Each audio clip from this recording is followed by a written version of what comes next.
तो मैं कह रहा हूं कि करंट का टाइम के साथ ग्राफ बनाओ। तो t इज इक्वल टू 0 पे करंट क्या है, 0 ऐसे। और t is equal to capital T/2 पे करंट फिर से होगा 0, T/4 पे मैक्सिमम, फिर मिनिमम, ऐसे। ये क्या है बेटा, ग्राफ। ये है करंट वर्सेस टाइम का graph. Graph of current versus time, current time, graph of current time. ये ग्राफ है क्या, ये ग्राफ है क्या, बोलो, ये ग्राफ है क्या? नहीं, ये तो ग्राफ थोड़ी ना, साइन सीधा थोड़ी ना, स्ट्रेट लाइन थोड़ी ना बनता है। ये क्या है, ये फेज डायग्राम है। रेफरेंस इधर साइन ओमेगा टी मान लिया, तो ये साइन ओमेगा टी में वोल्टेज होगा, और ये आई बराबर I naught cos omega T में करंट है। तो ये करंट इधर है, वोल्टेज इधर है, तो ये क्या है, फेज डायग्राम इसको बोलते हैं। फेज डायग्राम मतलब फेज को रियलाइज करने के लिए एक तरीका निकाला गया है, इसको कहते हैं फेज डायग्राम। इसको क्या कहते हैं, फेज डायग्राम। फेज डायग्राम, ये क्या है बेटा, फेजर डायग्राम। इधर करंट मैंने लिखा था ये, अबे साइन का ग्राफ स्ट्रेट लाइन थोड़ी ना होता है। ये रेफरेंस बनाया, साइन ओमेगा टी को इस लाइन में मानेंगे, साइन ओमेगा टी से एंगल कम होगा तो क्लॉकवाइज में घटाएंगे, साइन ओमेगा टी से एंगल ज्यादा होगा तो एंटी क्लॉकवाइज में चलेंगे। ये एक ग्राफ है, ग्राफ है, देखो ऐसा, ये ऐसे बना है। Current leads voltage by angle π/2, current leads voltage by angle π/2। समझे भाई, ये क्या है, ये फेजर डायग्राम है, ये फेजर डायग्राम है। कल बनाया था फेजर डायग्राम, ये क्या है, ग्राफ है। ये क्या है, ग्राफ है। ये क्या है, ग्राफ है। अच्छा मान लो इसी में मैं वोल्टेज को रिप्रेजेंट करूं और वोल्टेज का इक्वेशन दे दो V0 cos ओमेगा टी, तो बताओ वोल्टेज का ग्राफ कैसा बनेगा? सर cos ओमेगा टी, तो t इज इक्वल टू 0 पे वोल्टेज मैक्सिमम होगा, ऐसा ग्राफ बनेगा, यहां से शुरू होगा।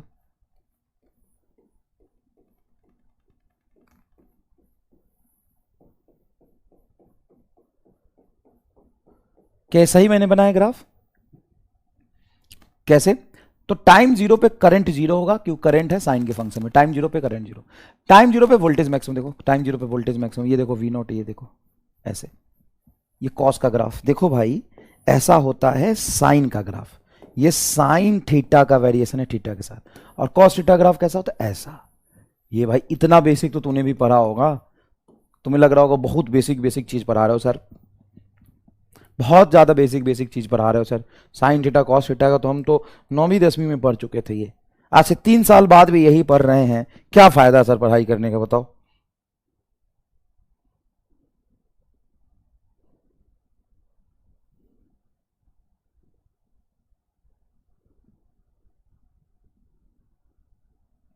क्या फायदा पढ़ाई करने का, बताओ, क्या फायदा, क्या ही क्या ग्रोथ हुआ हमारा? सर चंद्रयान 3 सर मून पे चला गया, और हम 3 साल पहले जो पढ़े थे आज भी वही पढ़ रहे थे, क्या फायदा हमारा? अब तू ही समझेगा क्या फायदा तेरा, कोई फायदा नहीं है, कोई फायदा नहीं है। ये मैंने एक ग्रीन कलर से ग्राफ बनाया, ये मैं एक रेड कलर से ग्राफ बनाता हूं, देखिए, देखना जरा ध्यान से। और ये मैं एक ब्लू कलर से ग्राफ बनाता हूं, ये मैं ब्लू कलर से ग्राफ बनाता हूं, ठीक है। ये है तुम्हारा वाई एक्सिस, इस पे डिफरेंट मतलब इक्वेशन प्लॉट किया, ये टाइम। अब यहां पे तुमको देख के बताना है कि ग्रीन कलर वाले ग्राफ का नाम रख देता हूं ए, ये देख ग्रीन कलर वाला हरियर का ग्राफ है, देख ये हरियर का ग्राफ है, ठीक है। हाँ, बुलवक्का को नाम दे देता हूं बी, और ललका को नाम दे देता हूं सी। ये है हरियर का, बुलवक्का और ललका, ठीक है, हरियर का, बुलवक्का और ललका, ठीक है। ये क्या है, हरियर का देखो, बुलवक्का और ललका। अब इसमें से देख के, ग्राफ देख के, क्या तुम फेज का आइडिया लगा सकते हो? आगे कौन चल रहा है, पीछे कौन चल रहा है, कौन लीड कर रहा है, ए लीड कर रहा है, बी लीड कर रहा है, सी लीड कर रहा है, कौन लीड कर रहा है, कौन लैग कर रहा है, कौन लीड कर रहा है, कौन लैग कर रहा है?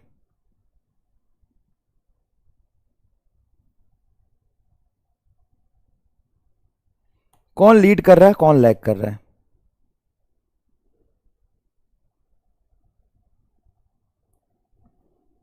कौन लैग कर रहा है, कौन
hello hello hello hello hello hello hello hello hello, क्या आप मुझे सुन पा रहे हैं, देख पा रहे हैं?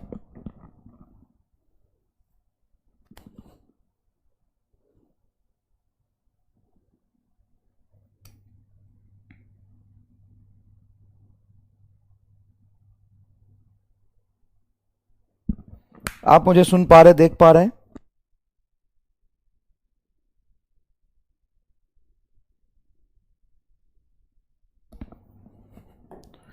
देखिए प्लीज।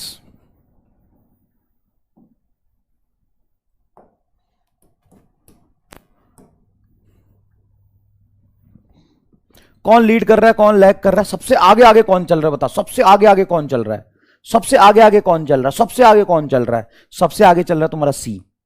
सी इज सबसे आगे। उसके बाद पीछे पीछे चल रहा है तुम्हारा ए, और सबसे पीछे पीछे चल रहा है B.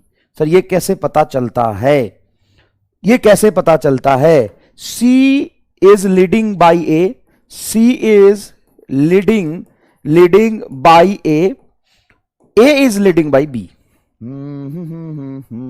A is leading by, ना ना, एक मिनट एक मिनट, सबसे आगे कौन चल रहा है? लड़का ना, सी चल रहा है, हाँ ठीक है, और बी सबसे पीछे चल रहा है। A is leading by B. Sir ये कैसे पता चल जाएगा? ये पता चलेगा आपका, ये पता चलेगा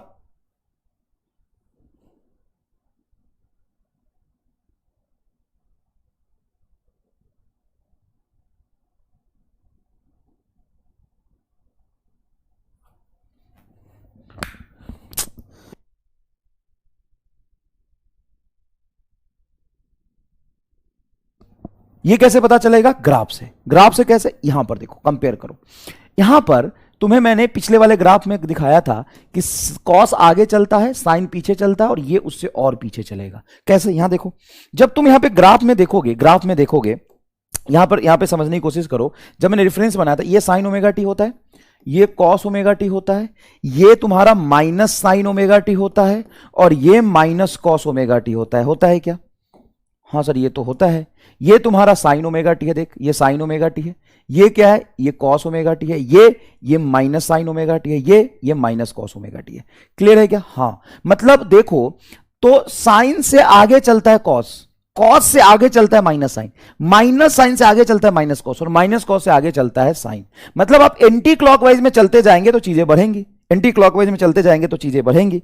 अब यहां पर ध्यान से देखो, अब यहां पर ध्यान से देखो, इस ग्राफ में सबसे आगे कौन चल रहा है? सबसे आगे जो कॉस वाला ग्राफ बनेगा। कॉस वाला ग्राफ किसका है? ललका का। देखो ललका सबसे आगे चल रहा है, देखो ललका एकदम भाग रहा है सबसे आगे, उसके पीछे ग्रीन कलर का, उसके पीछे ब्लू कलर का। इसी रेफरेंस लाइन में t इज इक्वल टू 0 पे कंपेयर कर लोगे। किस पे कंपेयर कर लोगे? t इज इक्वल टू 0 पे कंपेयर कर लोगे, t इज इक्वल टू 0 पे कंपेयर कर लोगे। t इज इक्वल टू 0 पे, यहां देखो, t इज इक्वल टू 0 पे देखो, t इज इक्वल टू 0 पे, t इज इक्वल टू 0 पे यहां पे कंपेयर कर लोगे। t इज इक्वल टू 0 पे साइन यहां से शुरू हो रहा है, कॉस यहां से शुरू हो रहा है, माइनस साइन यहां से शुरू हो रहा है। देखो t इज इक्वल टू 0 पे, t इज इक्वल टू 0 पे, ऐसा है, ऐसा है। देखो, क्या आपको समझ में आया ये चीज? क्या आपको समझ में आया ये चीज? ओके ओके, आओ अब नेक्स्ट सवाल करते हैं थोड़ा सा। दो तीन सवाल कराऊंगा एवरेज और आरएमएस पे, फिर हम वापस अपने उस पे चल लेंगे, और भाई हर एक चीज तुमको एकदम धीरे धीरे समझ में आएगा। तो चलो यहां पर समझते हैं थोड़ा सा, चलो यहां पे समझते हैं थोड़ा सा। देखो देखो, ये है तुम्हारा करंट वर्सेस टाइम का ग्राफ, ठीक है। आपसे पूछा है find average current in 4 second, find average current in 4 second. Current versus time graph में एवरेज करंट आपसे 4 सेकेंड में पूछा। ये ग्राफ बना है, ग्राफ को एक बार मैं और डार्क कर देता हूं, ग्राफ को एक बार डार्क कर देता हूं, इतना कर देता हूं डार्क, ऐसे। ये है तुम्हारा करंट वर्सेस टाइम का ग्राफ ऐसे, और यहां से करंट वर्सेस टाइम का ग्राफ ऐसे। ये है ग्राफ, ये ऐसे देखो, ये current versus time, current versus time.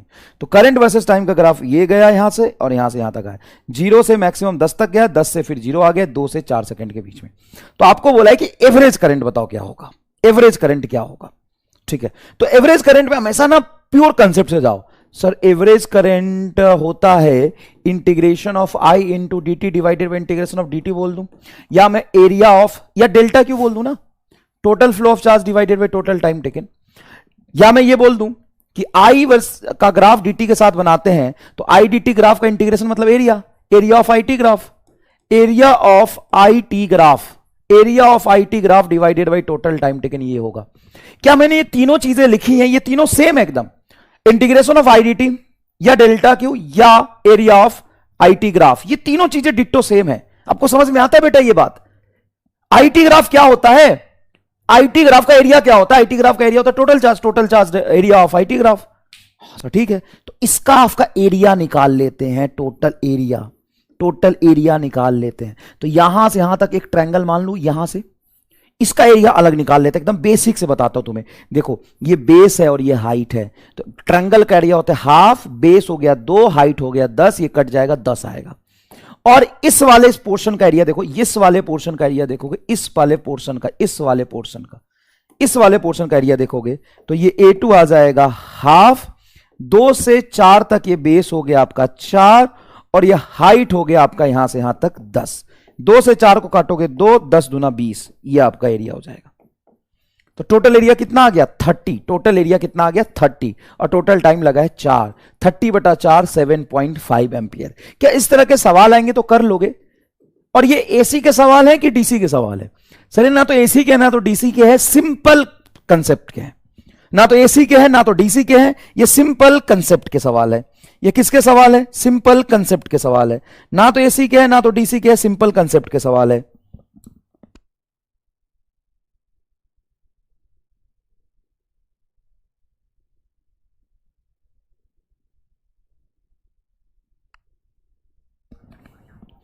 बताओ wrong?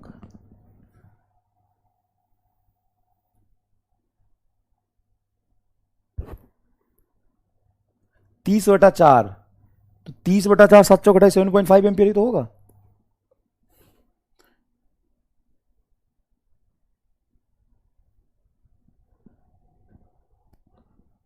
Okay shut shut shut shut shut shut shut shut shut 2 से 4 तक ये बेस तो 2 ही आएगा। सॉरी 2 इंटू हाइट 10, ये 2 से 2 कटेगा भी 10 आएगा। सॉरी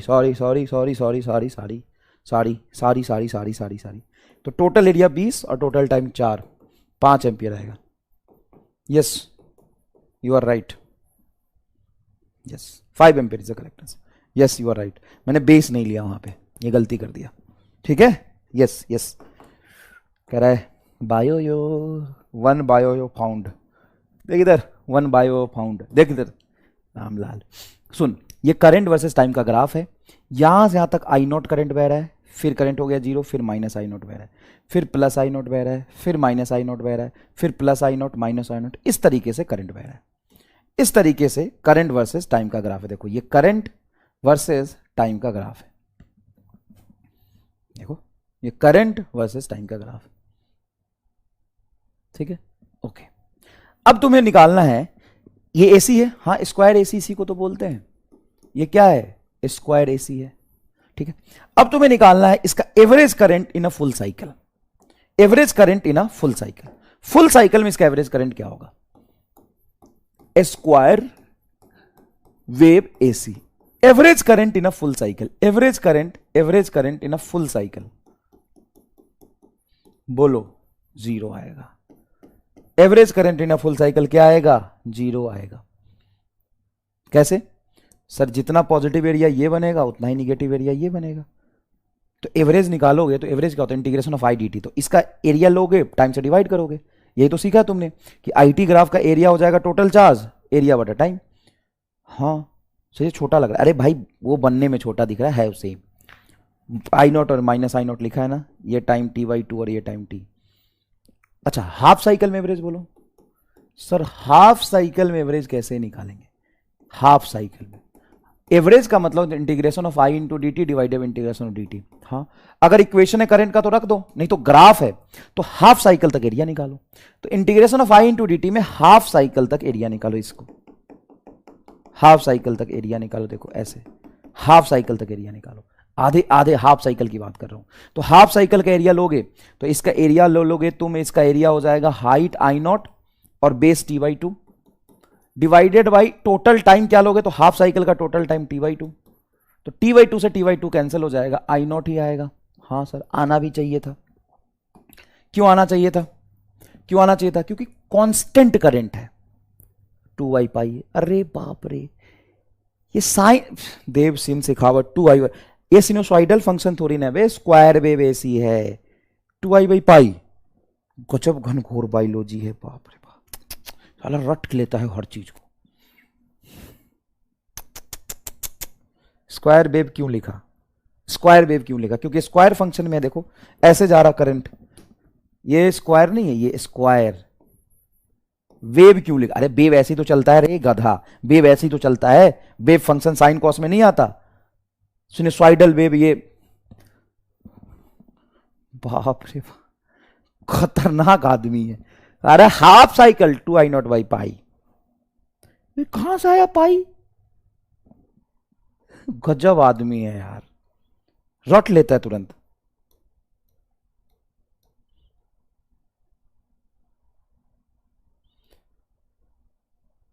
देखो फुल साइकिल बेटा, फुल साइकिल मतलब एक पूरा वेव, ये पूरा साइकिल बोलते हैं। हाफ साइकिल मतलब ये पूरे वेव का आधा साइकिल, इसको बोलते हैं हाफ। कह रहा ये रिप्रेजेंट खोपचा, खोपचा मतलब एवरेज, दैट रिप्रेजेंट खोपचा, खोपचा मतलब एवरेज, दैट रिप्रेजेंट खोपचा, खोपचा मतलब एवरेज।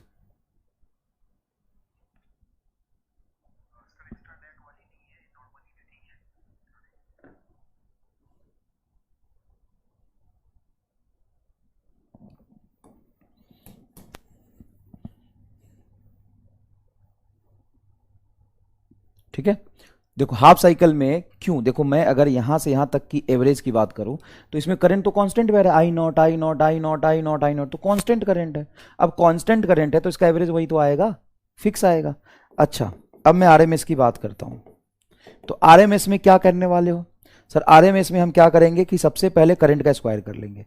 तो अगर ये I0 है तो I0 का स्क्वायर हो जाएगा, I0 का स्क्वायर हो जाए, फिर इसका एवरेज ले लेंगे। तो I0 के स्क्वायर का एवरेज इंटीग्रेशन ऑफ I0 का square into dt divided by integration of dt, फिर इसका हम रूट कर देंगे। ये है क्या? हाँ सर, स्क्वायर करके उसका एवरेज ले लेंगे फिर रूट कर देंगे। अब मुझे बताओ I0 फिक्स है कि वेरिएबल है? सर I0 यहाँ से यहाँ तक कॉन्स्टेंट है, और अगर ये माइनस I0 भी लोगे, तुम पूरे साइकिल की भी बात करोगे, माइनस I0 लोगे तो इसका स्क्वायर तो I0 ही आएगा।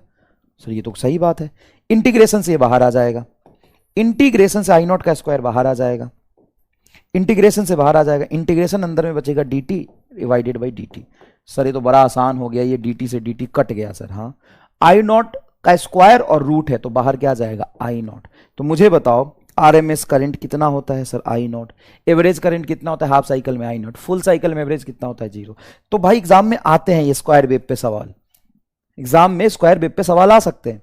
बोलेगा बताओ स्क्वायर वेव का फुल साइकिल में एवरेज बताओ, फुल साइकिल में एवरेज 0। स्क्वायर वेव का फुल साइकिल में एवरेज बताओ, एवरेज 0। स्क्वायर वेव का हाफ साइकिल में एवरेज बताओ, एवरेज 0। हाफ साइकिल में एवरेज 0, देखो हाफ साइकिल में एवरेज 0। स्क्वायर वेव का हाफ साइकिल में एवरेज बताओ, हाफ साइकिल में एवरेज, सॉरी स्क्वायर वेव का हाफ साइकिल में एवरेज बताओ I0, फुल साइकिल में एवरेज बताओ 0, आरएमएस बताओ हाफ साइकिल में I0, आरएमएस क्या होगा? I0। चलो अब यहां पे देखो हाफ साइकिल का मतलब है, मैंने इसको रीड्रॉ कर लेता हूं बेटा, क्योंकि ना ये अच्छा से डायग्राम बनाया नहीं है, इसमें तुमको फील नहीं आ रहा होगा, थोड़ा सा उल्टा मतलब कम स्पेस दिया है, नीचे वाले निगेटिव साइकिल में कम स्पेस दिया है। जैसे मान लो ये तुम्हारा वाई एक्सिस है, वाई मेरे, और ये एक्स एक्सिस है। अब यहां से ट्रायंगुलर वेव देखना कैसे बनता है, ये ट्रायंगुलर वेव है, 0 से मैक्सिमा तक गया आधे साइकिल में टाइम t/2 में, और फिर यहां से निगेटिव पीक से इधर आया 0 पे, फिर ये t में फिर 0 से t तक गया, फिर ये ऐसे ऐसे चलेगा। ये है तुम्हारा ट्रायंगुलर एसी। ये क्या है? Triangular AC, triangular AC. ये तुम्हारा करंट आई है और ये टाइम बेटा टी है। इसका हाफ साइकिल यहां से 0 से I0 तक ये पॉजिटिव हाफ साइकिल है, और ये फिर माइनस I0 से, देखो माइनस I0 से 0 तक निगेटिव हाफ साइकिल है। अब अगर मैं बोलूं कि t/2 तक हाफ साइकिल तय कर एवरेज बताओ, एवरेज हाफ साइकिल तक बताओ। नहीं सर पहले फुल निकाल लो, आसान रहता है। फुल का एवरेज बोलो क्या आएगा? 0। फुल का एवरेज बोलो, फुल का एवरेज देखो ये पॉजिटिव साइकिल है, ये निगेटिव साइकिल है, जितना है पॉजिटिव उतना निगेटिव, तो कोई भी एसी हो उसका फुल साइकिल में एवरेज 0 ही होता है। कोई भी सिमेट्रिक एसी हो उसका फुल साइकिल में एवरेज 0 ही होता है। आसान हो गया। हाफ साइकिल में एवरेज क्या होगा? हाफ साइकिल में एवरेज निकालने के लिए हम क्या करेंगे? Integration of I into D T divided by integration of D T, half cycle का करेंगे। हाफ साइकिल का करेंगे। बताओ यहां हाफ साइकिल में इंटीग्रेशन करोगे, हाफ साइकिल में 0 से t/2 तक, तो नीचे t/2 आएगा। हाँ सर। अब हाफ साइकिल में इसका एरिया लोगे तो हाफ, बेस यहां से यहां तक आएगा t/2 और हाइट आएगा तुम्हारा I0, ये आएगा क्या? हाँ सर। अब यहां पर ध्यान से चीजों को विजुअलाइज करोगे तो ये t/2 से ये t/2 कटेगा, ये हाफ है, आंसर आ जाएगा आपका I0/2। ये देखो आंसर क्या आ जाएगा आपका? I0/2। देखो देखो,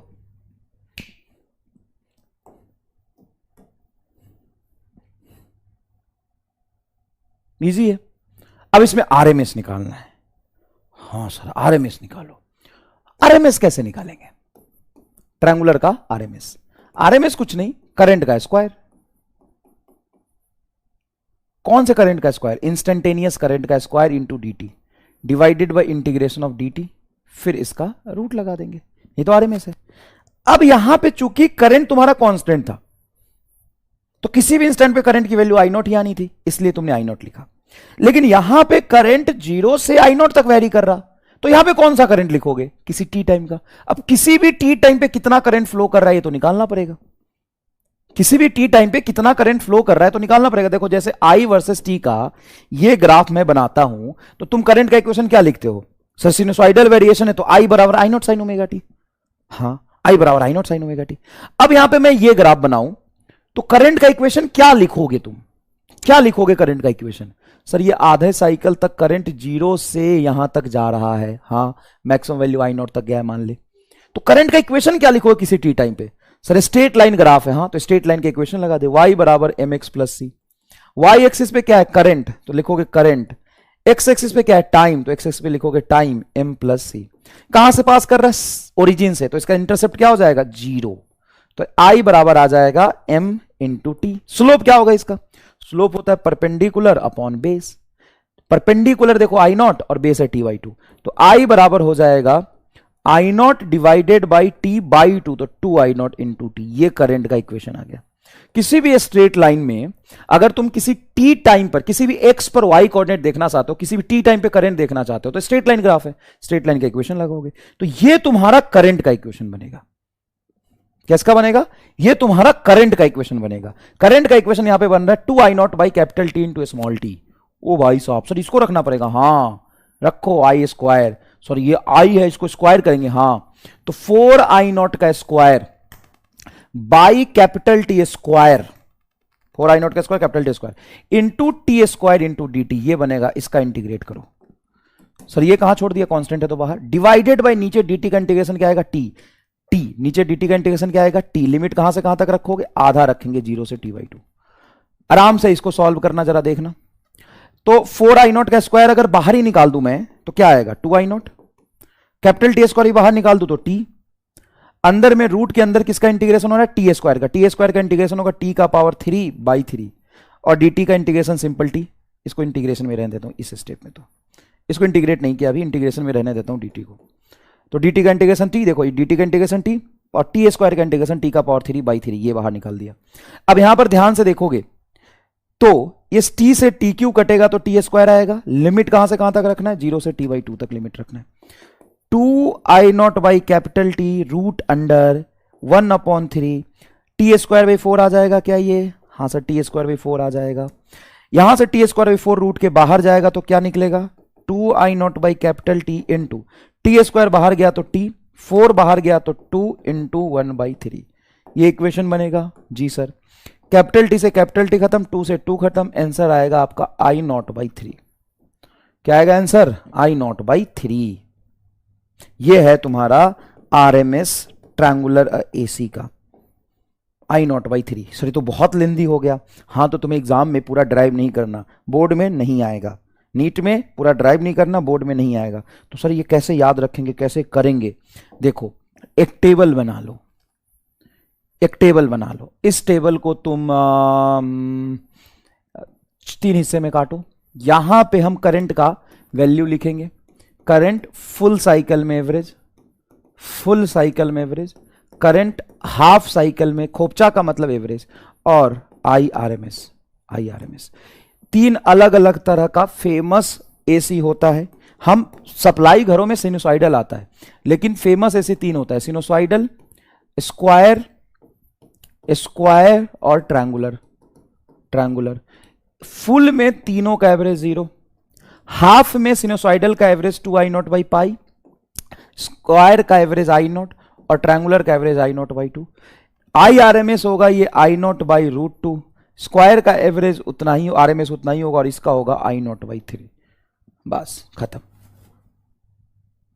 √3 ना, यस यस यस, रूट के बाहर कैसे गया, 3, 3 तो रूट के अंदर है, yes i0/√3, yes you are right. ये i0/√2 है तो ऑब्वियसली बात है वो रूट में ही आएगा ना, देखो रूट है तो इधर भी रूट आएगा ना। अरे यार बायोलॉजी, रूट आएगा बिल्कुल, इसमें रूट है तो उसमें भी रूट आएगा ना, सही तो है। अच्छा इसीलिए, हाँ और क्या, इसमें रूट है इसलिए उधर रूट आएगा, और क्या। अरे यार रूट इसलिए रूट आएगा, और क्या। इसमें इसमें रूट है तो इसमें रूट आएगा ना, तो लॉजिकल सी बात है, इसमें क्या है।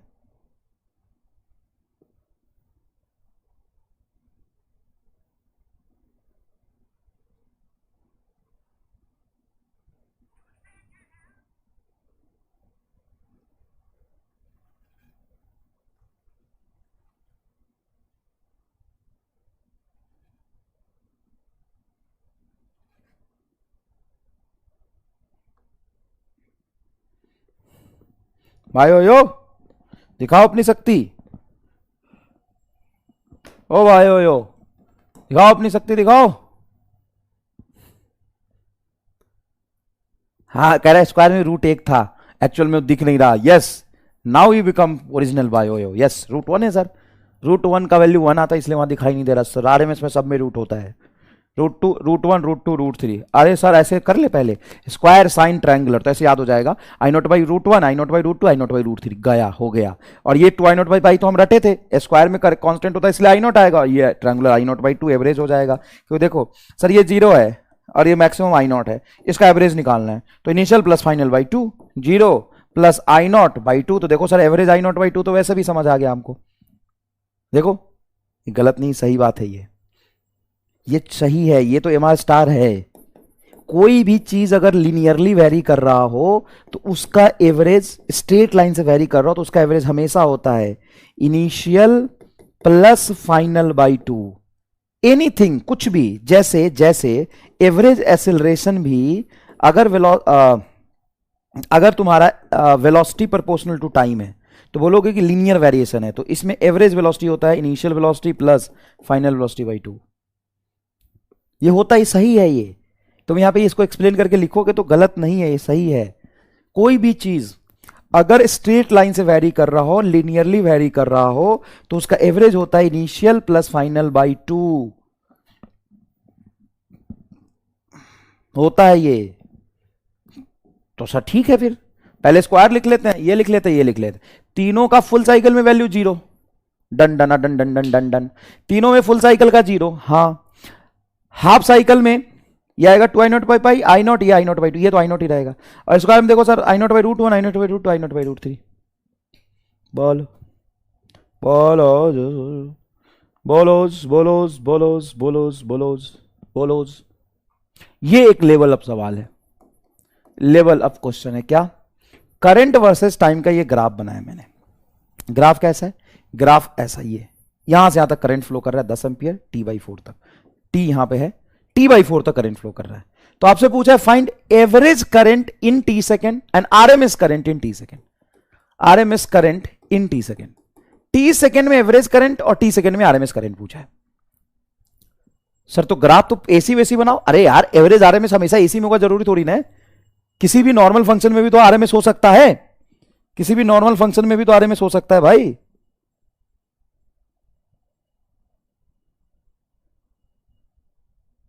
किसी भी नॉर्मल फंक्शन में तो आरएमएस हो सकता है, एवरेज हो सकता है। तो चलो यहां पे हमें क्या करना है, यहां पे हमें क्या करना है कि करंट वर्सेस टाइम का ग्राफ दिया हुआ है। 10 एम्पियर करंट फ्लो कर रहा है t/4 तक, 10 एम्पियर करंट फ्लो कर रहा है t/4 तक, 10 एम्पियर करंट फ्लो कर रहा है t/4 तक। ठीक है भाई, 10 एम्पियर करंट फ्लो कर रहा है t/4 तक।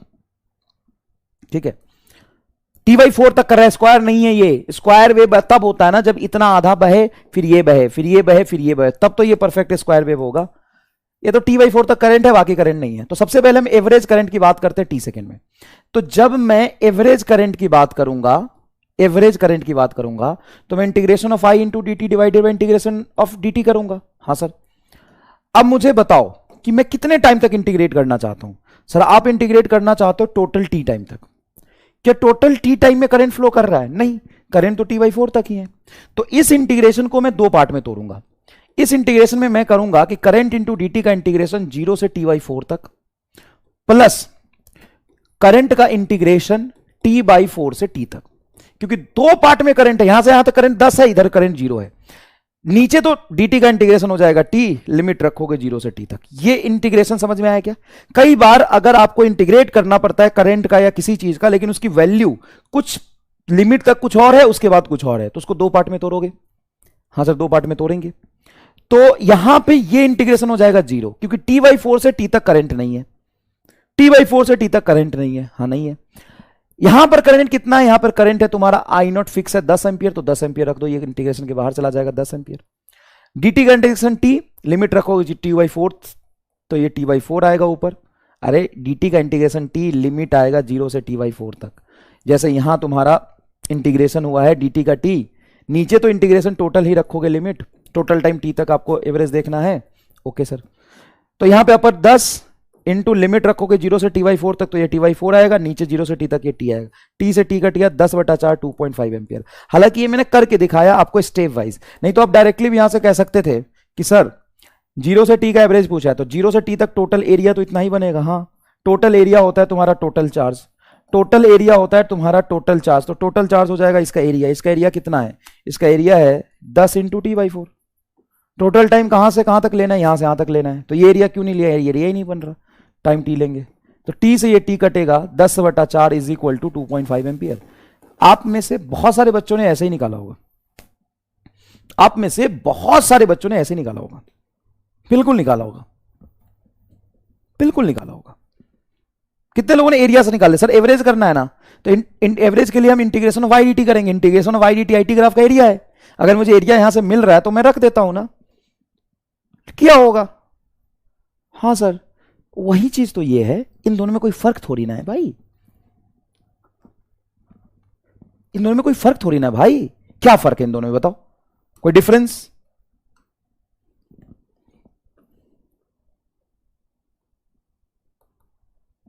इन दोनों में कोई डिफरेंस, कोई अंतर?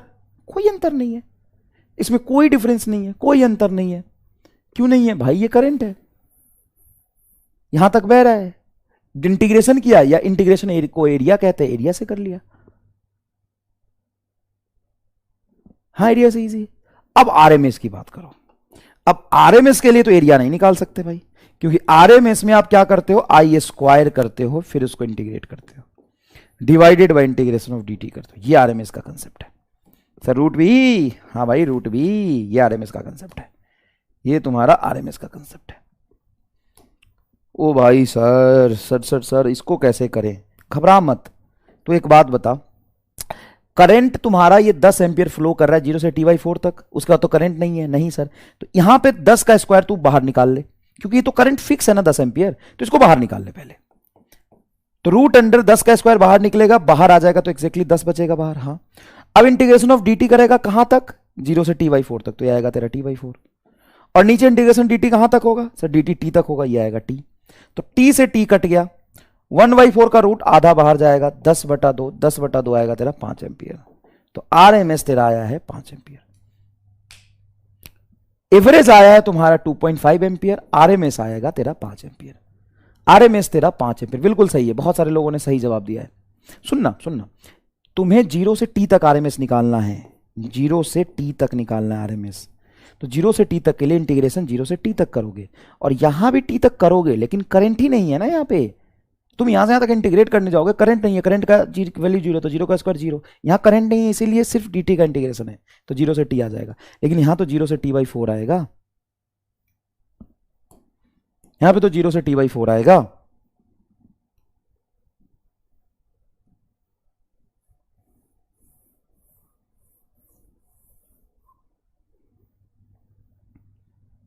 यहां पे तो 0 से t बाई फोर आएगा। बोलो,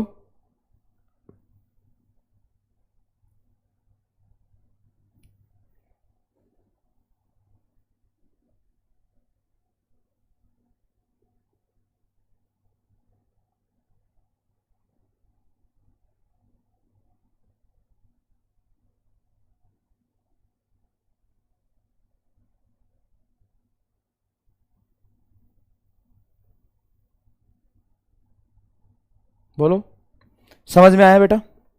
क्लियर है? क्लियर है? चीजें समझ में आए? यही समझते हैं। अब आते हैं अपन असली जो हमारा टॉपिक है उस पर। बाकी हमने बहुत एनालिसिस कर लिया, चीजें समझ ली। अब आओ, AC voltage applied to resistor, representation of AC current and voltage by rotating vector phasor diagram. अरे भाई तू कहां से आ गया? चल निकल, गलत देखो, AC source across pure resistance, AC source across pure resistance, pure resistance. अब देखो, अब आएगा तुम्हें मजा। ये मान लो तेरा रेसिस्टेंस है जिसकी वैल्यू आर है, और इसमें मैंने एक एसी सोर्स कनेक्ट कर दिया। अब एसी सोर्स की जो वैल्यू होगी वो हम सिनुसॉइडल एसी देते हैं, स्क्वायर एसी नहीं देते हैं। तो क्यों कराया भाई? 1-2% कभी कभी सवाल पूछ लेते हैं कि स्क्वायर एसी में एवरेज आरएमएस क्या होगा, तो ज्ञान होना चाहिए। ट्रायंगुलर में एवरेज आरएमएस क्या होगा, तो ज्ञान होना चाहिए, है ना? उसका ज्ञान होना चाहिए, इसीलिए था वो। ठीक है, अब मान लो एक रेसिस्टेंस आर और वहां पे एक एवरेज सॉरी एसी सोर्स मैंने लगाया। एसी सोर्स कैसा है? सिनुसॉइडल। एसी सोर्स कैसा है? सिनुसॉइडल। तो इसमें जो तुम वोल्टेज दोगे कैसा दोगे सर? सिनुसॉइडल वेरिएशन देंगे। मान लो सिनुसॉइडल वेरिएशन तुम्हारा E naught sine omega T plus 5, E naught sine omega T plus 5, यह है तुम्हारा फंक्शन। चाहे जो बहुत ज्यादा जनरलाइज ले लिया मैंने, नहीं चाहो तो तुम सिर्फ ये भी ले सकते हो। मान लो मैंने ये वोल्टेज इसको दिया, मैंने वोल्टेज सप्लाई कह दिया, E naught sine omega T voltage supply दिया। अब ये वोल्टेज सप्लाई से करंट बहेगा। हाँ सर करंट बहेगा, करंट इसके थ्रू जाएगा। क्या मैं किसी भी इंस्टेंट पर रेसिस्टेंस में जो पोटेंशियल ड्रॉप होगा वो instantaneous potential drop of battery होगा? पोटेंशियल ड्रॉप यहां पे वही क्रिचॉफ्स लॉ, वही सिंपल जो सीरीज पैरेलल का लॉ होता है वो सेम टू सेम यहां भी लगेगा, सेम टू सेम यहां भी लगेगा। देखो, potential drop across resistance, across resistance, resistance is equal to potential of the battery, potential of battery. Sir ये कैसे आपने इक्वल कर दिया? भाई बैटरी क्या कर रहा है सर? पोटेंशियल डिफरेंस दे रहा है। वो पोटेंशियल डिफरेंस किसको दे रहा है सर? रेसिस्टेंस को। क्या अकेला रेसिस्टेंस है? हाँ, तो अकेला खा जाएगा। हाँ सिंपल सी बात है, दो होता तो दोनों को देता, अकेला है। इंस्टेंटेनियस, क्योंकि हर इंस्टेंट पे अलग अलग है इसलिए मैं इंस्टेंटेनियस लिख देता हूं। Instantaneous, instantaneous potential drop across resistance is equal to instantaneous potential drop across battery. Battery किसी भी इंस्टेंट पे जितना पोटेंशियल देगा रेसिस्टेंस में उतना ही पोटेंशियल ड्रॉप होगा। दो थोड़ी ना कि दो लोग मिलकर खाएंगे, एक ही है ना। हाँ सर ये तो बाई डायरेक्शनल सर, करंट आपने आगे कैसे बना लिया? अबे कभी आगे कभी पीछे, कभी आगे कभी पीछे, तो कहीं तो बनाएगा। हाँ सर बाई डायरेक्शनल है। हाँ तो भाई कभी आगे कभी पीछे, आगे पीछे, आगे पीछे।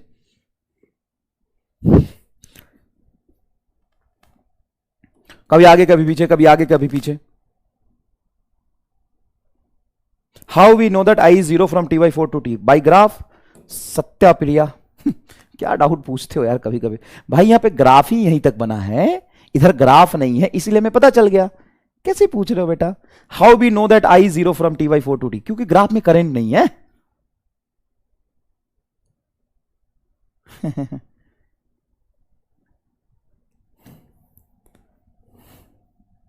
कैसे कैसे डाउट पूछ लेते हो कभी कभी। हमको कैसे पता चलेगा? ग्राफ में करंट नहीं इसीलिए। सर वो तो ठीक है लेकिन हमको कैसे पता चलेगा?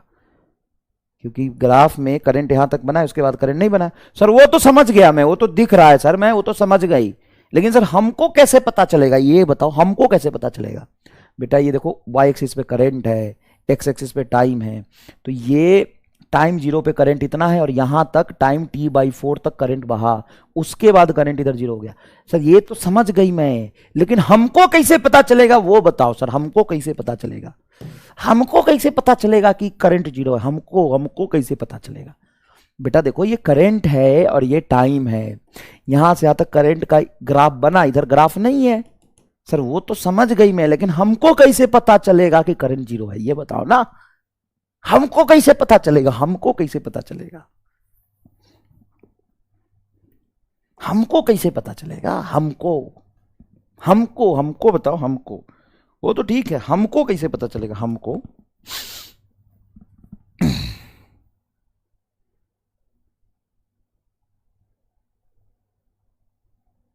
देख, यहां पे वोल्टेज है E naught sine omega T. ये वोल्टेज जो सप्लाई दिया है यहां पर जाके ड्रॉप हुआ है। हाँ सर, कहां ड्रॉप हुआ है? रेसिस्टेंस में ड्रॉप हुआ है। एक ही बैटरी है, एक ही कंपोनेंट है, इसमें ड्रॉप हो रहा है, ये सप्लाई कर रहा है। किसी भी इंस्टेंट पे जितना वोल्टेज ये देगा उतना ही इसके एंड के क्रॉस, क्योंकि रेसिस्टेंस का ये दो एंड है और रेसिस्टेंस के इसी दो एंड के क्रॉस ये बैटरी लगा है। रेसिस्टेंस के इसी दो एंड के क्रॉस ये बैटरी लगा है। रेसिस्टेंस के इसी दो एंड के क्रॉस हमारा बैटरी लगा है। रेसिस्टेंस के इसी दो एंड के क्रॉस हमारा बैटरी लगा है।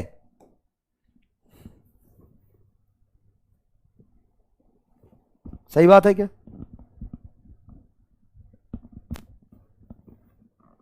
बोलो। हाँ, तो instantaneous potential drop across resistance बराबर instantaneous potential drop across battery. Resistance में किसी भी इंस्टेंट पे जो पोटेंशियल ड्रॉप होगा किसी भी इंस्टेंट पर, वो बैटरी के पोटेंशियल ड्रॉप के बराबर आएगा। बैटरी का इंस्टेंटेनियस पोटेंशियल ड्रॉप ये है। हाँ सर, बैटरी का इंस्टेंटेनियस पोटेंशियल ड्रॉप ये बैटरी का। तो किसी भी इंस्टेंट पे रेसिस्टेंस के अक्रॉस जो पोटेंशियल ड्रॉप आएगा, ईटी की वैल्यू क्या? ई नॉट साइन ओमेगा टी। किसी भी इंस्टेंट पे पोटेंशियल ड्रॉप बैटरी का ई नॉट साइन ओमेगा टी, और वही तुम्हारा रेसिस्टेंस में जाएगा। सर ठीक है। अब हम जानते हैं रेसिस्टेंस के थ्रू जो करंट फ्लो करता है और रेसिस्टेंस का पोटेंशियल डिफरेंस बटा रेसिस्टेंस होगा क्या? हाँ, बताओ रेसिस्टेंस का पोटेंशियल ड्रॉप कितना आ रहा है? Sir E naught sine omega T. तो यहां पर रखोगे ई नॉट साइन ओमेगा टी बटा आर। ओके सर, क्या यहां पे साइन ओमेगा टी अलग अलग इंस्टेंट पे अलग अलग होगा? हाँ, लेकिन ई नॉट बाई आर तो पीक वैल्यू है। हाँ, E naught by R peak value है। तो करंट जो होगा वो होगा तुम्हारा E naught by R sine omega T, जहां पे ई नॉट बाई आर को तुम आई नॉट कह सकते हो। तो आई बराबर हो जाएगा I naught sine omega T. क्या होगा? आई बराबर होगा I naught sine omega T. I बराबर I naught sine omega T. I बराबर होगा I naught sine omega T. E naught sine omega T कैसे आ गया? ये दिया है बैटरी का वोल्टेज। जैसे तुम बैटरी लगाते थे 10 वोल्ट 20 वोल्ट 50 वोल्ट, वैसे यहां पे बैटरी का पोटेंशियल लगाओगे। ये गिवन है सर, समझ गया। तो अब यहां पे जरा ये सीखो कि वोल्टेज जो मैंने सप्लाई किया है या रेसिस्टेंस में जो वोल्टेज ड्रॉप हो रहा है वो क्या है? सर रेसिस्टेंस में जो वोल्टेज ड्रॉप कर रहे हो ई नॉट साइन ओमेगा टी है, और रेसिस्टेंस में जो करंट फ्लो कर रहा है वो क्या है? I naught sine omega T. तो क्या इसमें रेसिस्टेंस एंड वोल्टेज दोनों सेम फेज में है? क्या रेसिस्टेंस और वोल्टेज दोनों सेम फेज में? अगर तुम फेजर डायग्राम बनाओगे तो क्या बोलोगे? करंट का इक्वेशन क्या? आई नॉट साइन ओमेगा टी। तो ये करंट का इक्वेशन है I naught sine omega T. I बराबर I naught sine omega T, ये करंट का इक्वेशन है। और यहीं से तुम ध्यान से देखो तो वोल्टेज का इक्वेशन क्या है? सर वोल्टेज का इक्वेशन यही है, सेम इसी लाइन पे वोल्टेज का भी इक्वेशन है। वोल्टेज का इक्वेशन है V बराबर V naught sine omega T. तो क्या मैं कह सकता हूं दोनों एकदम सेम फेज में? जिस इंस्टेंट पर वोल्टेज जीरो उसी इंस्टेंट पे करंट जीरो। क्या दोनों के बीच में फेज डिफरेंस अगर मैं बोलूं तो 0 डिग्री का होगा? हाँ, तो भाई ये तुमको याद रखना, ये मार रट्टा है, मार रट्टा, कि करंट एंड वोल्टेज में फेजर डिफरेंस 0 होता है प्योर रेसिस्टेंस में। प्योर रेसिस्टेंस में दोनों के बीच में फेज डिफरेंस क्या होता है? 0 होता है। अगर मैं यहां पे पावर ड्रॉप की बात करूं, पावर लॉस की बात करूं across R, across resistance, power drop across resistance, अगर मैं पावर ड्रॉप की बात करूं अक्रॉस रेसिस्टेंस में पावर ड्रॉप कितना आ रहा, तो वो तुम लिख सकते हो V इंटू आई। V की वैल्यू बोलो sir E naught sine omega T, E naught sine omega T. I की वैल्यू बोलो sir I naught sine omega T. ये है ना भाई? हाँ सर ये है। ये पावर इंस्टेंटेनियस पावर लिखा अभी मैंने, इंस्टेंटेनियस पावर लिखा किसी भी टी टाइम पे करंट की वैल्यू और किसी भी टी टाइम पे वोल्टेज की वैल्यू, किसी भी टी टाइम पे करंट की वैल्यू, किसी भी टी टाइम पे वोल्टेज की वैल्यू लिखा मैंने। अब यहां से अगर मैं एवरेज पावर निकालना चाहता हूं तो सबसे पहले ई नॉट और आई नॉट बाहर होगा, sign omega T, sign omega T क्या हो जाएगा? साइन स्क्वायर ओमेगा टी का खोपचा वैल्यू। यही करोगे भाई। P बराबर E naught into I naught sine square omega T दिख रहा है यहाँ पे? P बराबर बोलो क्या दिख रहा?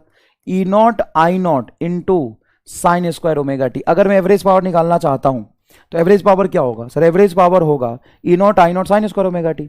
और साइन स्क्वायर ओमेगा टी का फुल साइकिल में वैल्यू क्या होता है? भाई तुम्हारे घर में आधे साइकिल में तो करंट आता नहीं, फुल साइकिल में करंट आता। हाँ, तो ये हाफ आ जाएगा। तो यहाँ पे E naught peak current peak voltage बटा हाफ लिख सकते हो क्या तुम? हाँ सर। अच्छा एक बात बताओ, half is nothing but √2 into √2। क्या 2 को √2 इंटू √2 बोल सकते हैं क्या? हाँ, तो ये हो जाएगा तेरा E naught by √2 E naught by √2 multiply I naught by √2।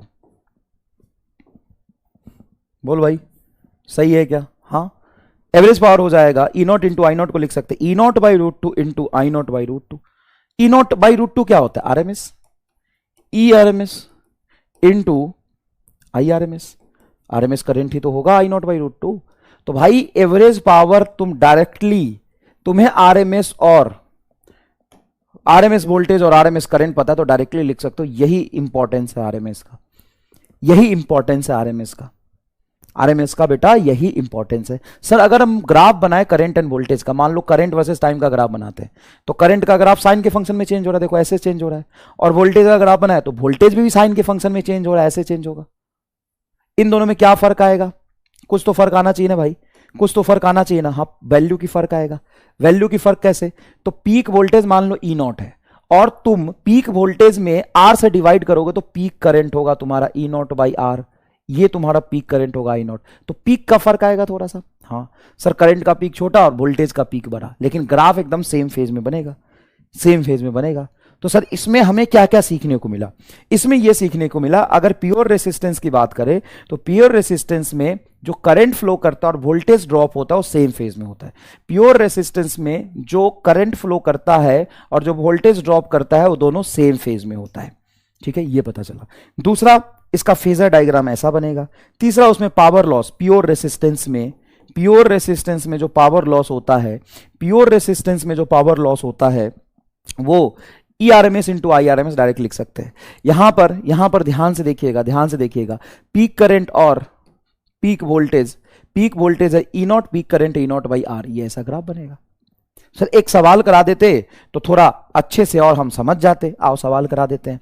मान लो कि यहां पे एक 20 ओम का रेसिस्टेंस है और यहां पे एक एसी सोर्स मैंने लगाया ई बराबर 10√2 साइन ओमेगा टी, ये मैंने वोल्टेज दे दिया।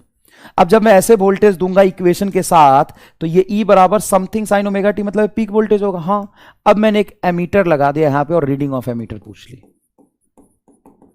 रीडिंग ऑफ एमीटर पूछ ली, बस एमीटर पूछ ली। अब ये सवाल कर लो, हो गया। इसी को कहते हैं एसी सर्किट, खत्म। कर लो सवाल, एमीटर ऑफ रीडिंग बताओ। सर इसमें से जो करंट जाएगा वो बताना। हाँ, लेकिन कौन सा करंट? RMS current. तो हमें पता है कि जो इसमें पीक करंट होता है वो पीक वोल्टेज बटा रेसिस्टेंस था, यही तो था। अरे वोल्टेज बाई रेसिस्टेंस ही तो करंट होगा। तो पीक वोल्टेज कितना है? पीक वोल्टेज ये है 10√2 बटा रेसिस्टेंस है 20 ओम।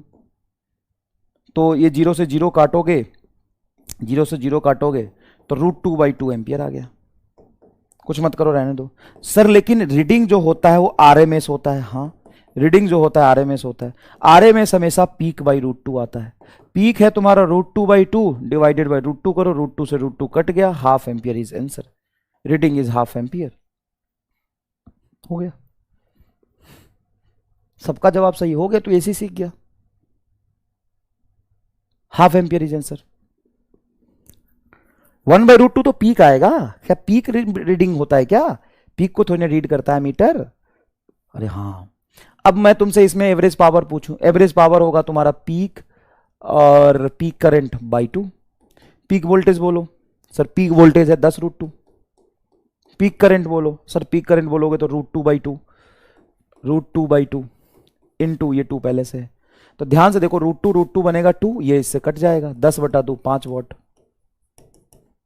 Average power is 5 what. 4 second में हीट लॉस कितना होगा? तो हीट होता है पावर इंटू टाइम, हीट होता है पावर इंटू टाइम। जितने टाइम में निकालना टाइम रख दो, आंसर आ जाएगा।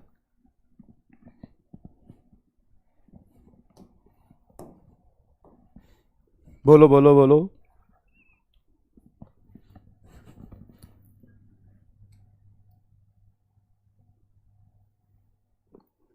बताओ।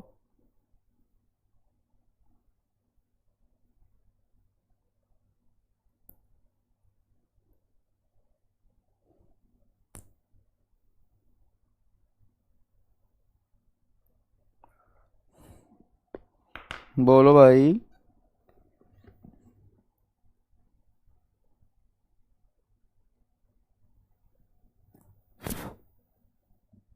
बताओ सही है क्या?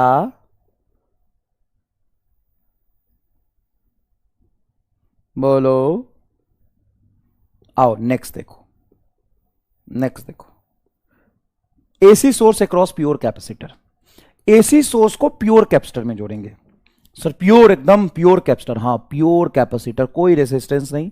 प्योर कैपेसिटर मतलब सिर्फ कैपेसिटर, ऐसा कोई तार नहीं जिसका कोई आर नहीं, नहीं ले रहा मैं, हमारी मर्जी, हम नहीं लेंगे। हम थ्योरेटिकल चीज डिस्कस करना चाहते हैं, हम नेग्लेक्ट कर रहे हैं इसके कैपेसिटेंस के कंपेयर में वोल्ट रेसिस्टेंस को। तो ई बराबर E naught sine omega T. मैं मान लो कि मैंने वोल्टेज दिया, सर कॉस लेंगे तो कॉस ले ले, कुछ ना कुछ तो वोल्टेज देगा ना भाई, सिनुसॉइडल वोल्टेज देगा ना। हाँ, तो ई नॉट साइन ओमेगा टी, और ये तुम्हारा कैपेसिटेंस है। मान ले कि यहां पर जो वोल्टेज ड्रॉप आएगा, मान ले कि यहां पर जो वोल्टेज ड्रॉप आएगा कैपेसिटर में, कैपेसिटर में जो वोल्टेज ड्रॉप आएगा क्या वो बैटरी के वोल्टेज के बराबर होगा? Instantaneous potential drop, potential drop in capacitor, in capacitor, in capacitor is equal to instantaneous potential drop of battery, potential drop of battery, instantaneous potential drop of battery. बोलो क्या ये सही लिख रहा हूं मैं? क्या ये सही लिख रहा हूं मैं?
तो देखो, potential drop across capacitor is equal to potential drop of the battery.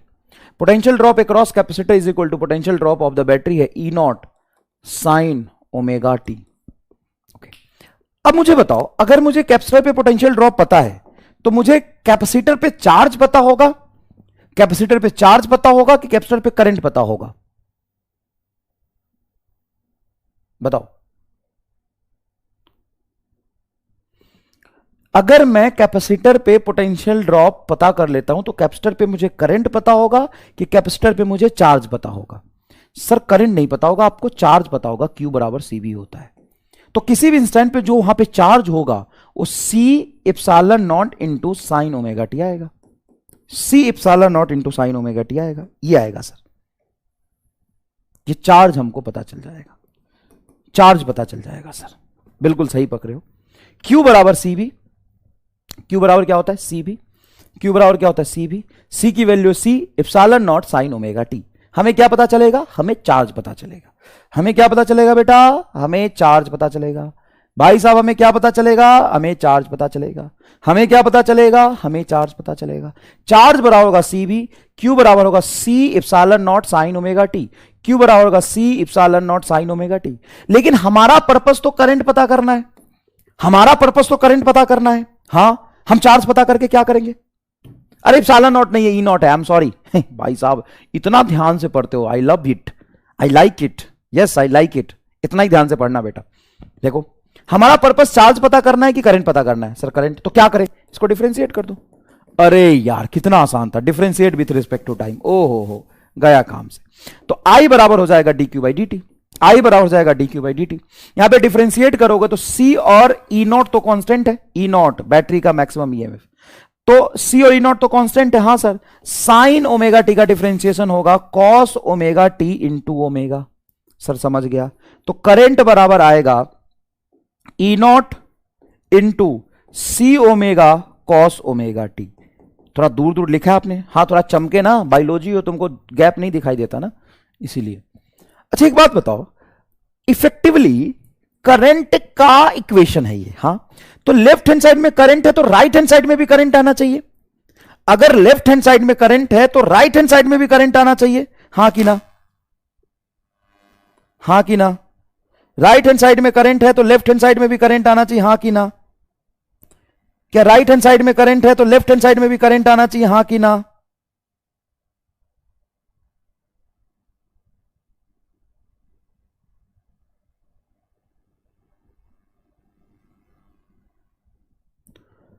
Left hand side में अगर करंट है तो राइट हैंड साइड में करंट आना चाहिए, हाँ कि ना। सर हाँ, तो यहां तो करंट है, हाँ सर करंट है, इसका तो डायमेंशन है नहीं, नहीं है।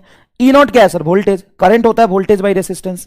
अरे ये तो कोई भी बता देगा, ये तो 10th क्लास का बच्चा बता देगा। करंट होता है वोल्टेज बाई रेसिस्टेंस, करंट होता है वोल्टेज बाई रेसिस्टेंस। तो क्या मैं इसको ऐसे लिख सकता हूं, क्या मैं इसको ऐसे लिख सकता हूं, आई बराबर ई नॉट बटा सी ओमेगा को नीचे ले जाऊं तो 1 सी ओमेगा, ऐसे लिख सकता हूं क्या? अगर कोई चीज ऊपर में मल्टीप्लाई हो रहा है उसको तुम नीचे ले जाओगे तो बटे में नीचे जाएगा, 1 चला जाएगा, 1 सी ओमेगा ऊपर जाता है। हाँ सर सही बात है। तो यहां पर जो करंट का इक्वेशन बन रहा होगा, यहां पर जो करंट का इक्वेशन बन रहा होगा, करंट बराबर क्या होगा, करंट बराबर होगा ई नॉट बटा 1 C omega into cos omega T. Okay, अब आई बराबर ई नॉट बटा 1 सी ओमेगा को हम लिखते हैं XC into cos omega T. Sir ये एक्सी क्या है? कैपेसिटिव रिएक्टेंस, कैपेसिटिव रेसिस्टेंस तुम बोल लो इसको, क्या बोल लो इसको, क्या बोल लो, एक्सी को क्या बोल लो, एक्सी को बोल लो 1 सी ओमेगा, इसको बोलते हैं कैपेसिटिव रेसिस्टेंस, मतलब कैपेसिटर रेसिस्टेंस ऑफर कर रहा। कैपेसिटर में लगातार ये चार्ज देगा फिर लेगा। देखो ये करंट ऐसे भेजा, फिर करंट वापस ले लिया, फिर भेजा, फिर वापस ले लिया। तो कैपेसिटर इस चीज का अपोज करेगा कि नहीं करेगा, बोलो। कैपेसिटर इस चीज का अपोज करेगा कि नहीं करेगा, बोलो। हाँ सर करेगा। कैपेसिटर इस चीज का क्या करेगा, अपोज करेगा। तो कैपेसिटर एसी के लिए एक रेसिस्टेंस देता है, जिस रेसिस्टेंस को हम कहते हैं capacitive reactance, RECATANC। Sir reactance क्या होता है रेसिस्टेंसी, अलग एसी के लिए इसलिए अलग नाम दे दिया इसको। इसको मैं अगर कैपेसिटिव रेसिस्टेंस भी बोलूं तो कोई दिक्कत नहीं है, रेसिस्टेंस भी बोलूं तो कोई दिक्कत नहीं है, रेसिस्टेंस भी बोलूं तो कोई दिक्कत नहीं, कैपेसिटिव रिएक्टेंस कैपेसिटिव रेसिस्टेंस भी बोलूं तो कोई दिक्कत नहीं है। इसको हम एक्सी से रिप्रेजेंट करते हैं, इसकी वैल्यू होती है 1/ωc। ओमेगा क्या है, 2πf सर। तो एक्सी की वैल्यू मैं ऐसे भी लिख सकता हूं, 1/ω की वैल्यू लिख सकता हूं 2πf इंटू सी। हाँ सर, तो XC is inversely proportional to C आ जाएगा क्या? हाँ sir, capacitive reactance is inversely proportional to C आ जाएगा। सी जितनी वैल्यू होगी इसकी रिएक्टेंस उतनी कम होगी, सी जितना कम होगा रिएक्टेंस उतना ज्यादा होगा। ग्राफ भी बनाओगे तो एक्सी वर्सेस सी का ग्राफ ऐसा बनेगा, रेक्टेंगुलर हाइपरबोलिक। हाँ, और अगर एक्सी का फ्रीक्वेंसी के साथ देखोगे तो 1/फ्रीक्वेंसी आ रहा प्रोपोर्शनल। क्या मैं एक्सी का ग्राफ फ्रीक्वेंसी के साथ देखूं तो ऐसा बनेगा? हाँ सर। अगर मान लो ये डीसी है, डीसी सोर्स लगाते हैं, तो डीसी सोर्स के लिए अगर मैं इसको डीसी सोर्स बोलता हूं, सर एसी है ना, अरे एसी का फ्रीक्वेंसी 0 कर दूंगा तो डीसी हो जाएगा। सर नहीं समझ में आया, फ्रीक्वेंसी 0 मतलब नो रिपीटेशन। एसी को कोई एसी करंट है जिसका फ्रीक्वेंसी 0 है तो वो क्या हो जाएगा, डीसी हो जाएगा। अच्छा हाँ जी, तो डीसी सोर्स हो जाएगा अगर फ्रीक्वेंसी जीरो, और फ्रीक्वेंसी जीरो है तो एक्सी इज इक्वल टू 1/0 क्या हो जाएगा, इनफाइनाइट। इसका क्या मतलब है, क्या डीसी के लिए कैपेसिटर इनफाइनाइट रेसिस्टेंस देता है? हां, जब कैपेसिटर को डीसी से जोड़ोगे तो कैपेसिटर फुल चार्ज होने के बाद ओपन वायर जैसा बन जाता है। हां, वो चीज यहां पे विजुअलाइज हो तो रहा है, वही चीज तो यहां पे विजुअलाइज हो रहा है। अच्छा, इसको फील करने का एक और तरीका बताता हूं। अगर कोई तुम पूछे कि सर इंडक्टर एंड कैपेसिटर में क्या फर्क है, तो पता है तुम्हें इंडक्टर और कैपेसिटर में क्या फर्क है? इंडक्टर को ना चेंज पसंद नहीं है। अगर उससे कांस्टेंट करंट लेके जाओगे तो बोलेगा आओ ना, मैं तुम्हें कोई अपोज नहीं करूंगा, तुम मेरे से पास कर जाओ। अगर कांस्टेंट करंट लेके जाते हो तो इंडक्टर उसका अपोज नहीं करता, इंडक्टर सिंपल वायर बन जाता है। हां कि ना? हां, तो इंडक्टर एक ऐसा इंस्ट्रूमेंट है जिसको चेंज पसंद नहीं है। कांस्टेंट करंट लेके जाओगे वो सिंपल वायर हो जाएगा, और वेरिएबल करंट ले जाओगे ओपन वायर हो जाएगा। बोलेगा मुझे ये पसंद नहीं है ज्यादा चेंज, तुम करंट में चेंज मत करो, मैं ओपन वायर बन जाऊंगा, पास नहीं होने दूंगा। और कैपेसिटर को चेंज पसंद है। कैपेसिटर में अगर कांस्टेंट करंट फ्लो कराओगे, कांस्टेंट करंट फ्लो कराओगे, फिक्स करंट फ्लो कराओगे तो कैपेसिटर ओपन वायर हो जाता है। क्या देखो, अगर कैपेसिटर को मैं डीसी बैटरी से जोड़ दूं तो कैपेसिटर फुल चार्ज हो जाएगा, और फुल चार्ज के बाद ये करंट बहने नहीं देगा। हां, तो सर कैपेसिटर को क्या पसंद है? चेंज पसंद है। इसको फिक्स वैल्यू, फिक्स चीज पसंद नहीं आता, इसको चेंज पसंद है। अच्छा, बड़ा बढ़िया है, चेंज पसंद है। ये फिक्स नहीं रहता, नहीं, इसको फिक्स करंट दोगे ना, कहेगा नहीं है, मैं नहीं लूंगा, मैं नहीं लूंगा, मुझे चेंज पसंद है। जितना ज्यादा चेंज होता है ना, मुझे मजा आता है, मुझे मजा आता है, चेंज में मजा आता है। इंडक्टर को चेंज में मजा नहीं आता, इंडक्टर को कांस्टेंट चाहिए, कैपेसिटर को चेंज चाहिए। दोनों के अलग अलग कंपोनेंट है, दोनों की अलग अलग चॉइसेस हैं। अच्छा, ग्राफ से इसका भी पता चल रहा है। जैसे ये रेसिस्टेंस है, रेसिस्टेंस कब हाई होगा?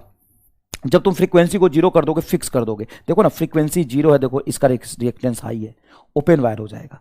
और जितना हाई फ्रीक्वेंसी दोगे, अगर तुम हाई फ्रीक्वेंसी एसी देते हो, very high frequency AC, very high frequency AC, very high frequency AC, frequency AC, very high frequency AC, frequency तुम बहुत ज्यादा रखते हो, इनफाइनाइट रखते हो, तो एक्सी बराबर होगा 1/2πf, एफ इनफाइनाइट होगा। 1/इनफाइनाइट क्या होता है? जीरो। मतलब capacitor will behave as, capacitor will behave as, will behave as simple wire. वो बोलेगा आओ ना, तुम्हारा ही तो इंतजार था, तुम्हारे लिए मैं कोई रेसिस्टेंस ऑफर नहीं करूंगा, तुम्हारे लिए तो प्यार ही प्यार है मेरे दिल में, तुम्हारे लिए तो प्यार ही प्यार है दिल में, कोई नहीं, कोई अपोजिशन नहीं, एकदम आओ, मैं दिल बिछा दूंगा तुम्हारे इंतजार में, तुम ही तो चाहिए थे मुझे। बोला एकदम सिंपल वायर बन जाऊंगा मैं, कोई अपोजिशन नहीं, कोई रेसिस्टेंस नहीं, एकदम smooth like butter, smooth like butter. किसके लिए? हाई फ्रीक्वेंसी इसी के लिए। और डीसी के लिए कहता है capacitor will behave as open wire, capacitor will behave as open wire, will behave as open wire, behave as open wire, capacitor will behave as open wire।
ठीक है क्या? ठीक है क्या? तो ये कैपेसिटिव रिएक्टेंस की पूरी बात हो गई। ओके सर, समझ गया। अब ये करंट तुम्हारा फ्लो कर रहा है E0 by XC cos omega T. अब देखो, वोल्टेज बटा रेजिस्टेंस को हम क्या कह सकते हैं? Peak current. तो I बराबर I0 कॉस ओमेगा टी तुम्हारा क्या हो गया? पीक करंट हो गया भाई। ओके, वोल्टेज क्या है? वोल्टेज है ई बराबर E naught sine omega T. अब ध्यान से देखना, अगर मैं वोल्टेज और करंट को ड्रॉ करूं, फेजर डायग्राम में ले चलूं और तुमको कैपेसिटर का फेजर डायग्राम बनाते हैं। Phasor diagram of capacitor, diagram of capacitor, capacitor का अगर मैं फेजर डायग्राम बनाऊं तो कैपेसिटर का वोल्टेज का इक्वेशन क्या है? कैपेसिटर के वोल्टेज का इक्वेशन क्या है? कैपेसिटर के वोल्टेज का इक्वेशन है ई बराबर ई नॉट, ई बराबर ई नॉट। कहां गया वोल्टेज का इक्वेशन? ये रहा, ई बराबर E naught sine omega T, E बराबर E naught sine omega T, E बराबर E naught sine omega T, और आई बराबर I naught cos omega T, cos omega T. अब इसका फेजर डायग्राम बना भाई। अब फेजर डायग्राम पे मैंने तुम्हें पहले ही पीएचडी करा दिया, एकदम विजुअलाइज है तुम्हें फेजर डायग्राम। कैसे बनाओगे सर? करंट कॉस में जाएगा, ये करंट होगा सर और ये वोल्टेज होगा सर। ले लो लो लो, मजे ले लो। ये करंट है और ये वोल्टेज है। बताओ कैपेसिटर का जो करंट है, कैपेसिटर का करंट है इसलिए आईसी लिखा है, क्या वो वोल्टेज से आगे चलता है? क्या कैपेसिटर का करंट वोल्टेज से आगे चलता है? बताओ इसमें क्या पीक बोलोगे, क्या पीक होगा सर? मतलब कौन लीड करेगा? Current is leading, current is leading, current is leading, current is leading, leading by voltage, current is leading by voltage by angle pi by 2, by angle pi by 2, current is leading by voltage angle pi by 2। अच्छा, अगर मैं इसका diagram ये बना दूं, ये मैं तुम्हारा वोल्टेज बना दूं और ये करंट बना दूं, तो चलेगा क्या? ये चलेगा क्या? जरा ध्यान से देखना, ये चलेगा क्या? ये वाला चलेगा क्या? बताओ।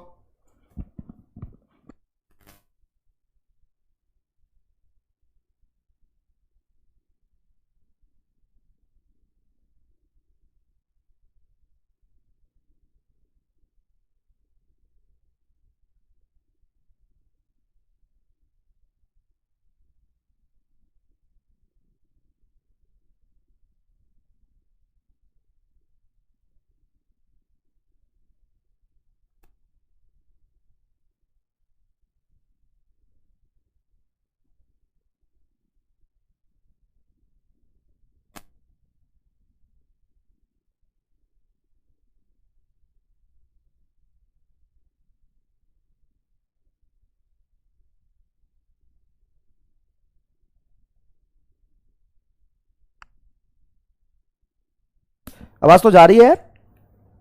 आवाज तो जा रही है? आवाज कहां दिक्कत है? आवाज तो एकदम टनाटन है।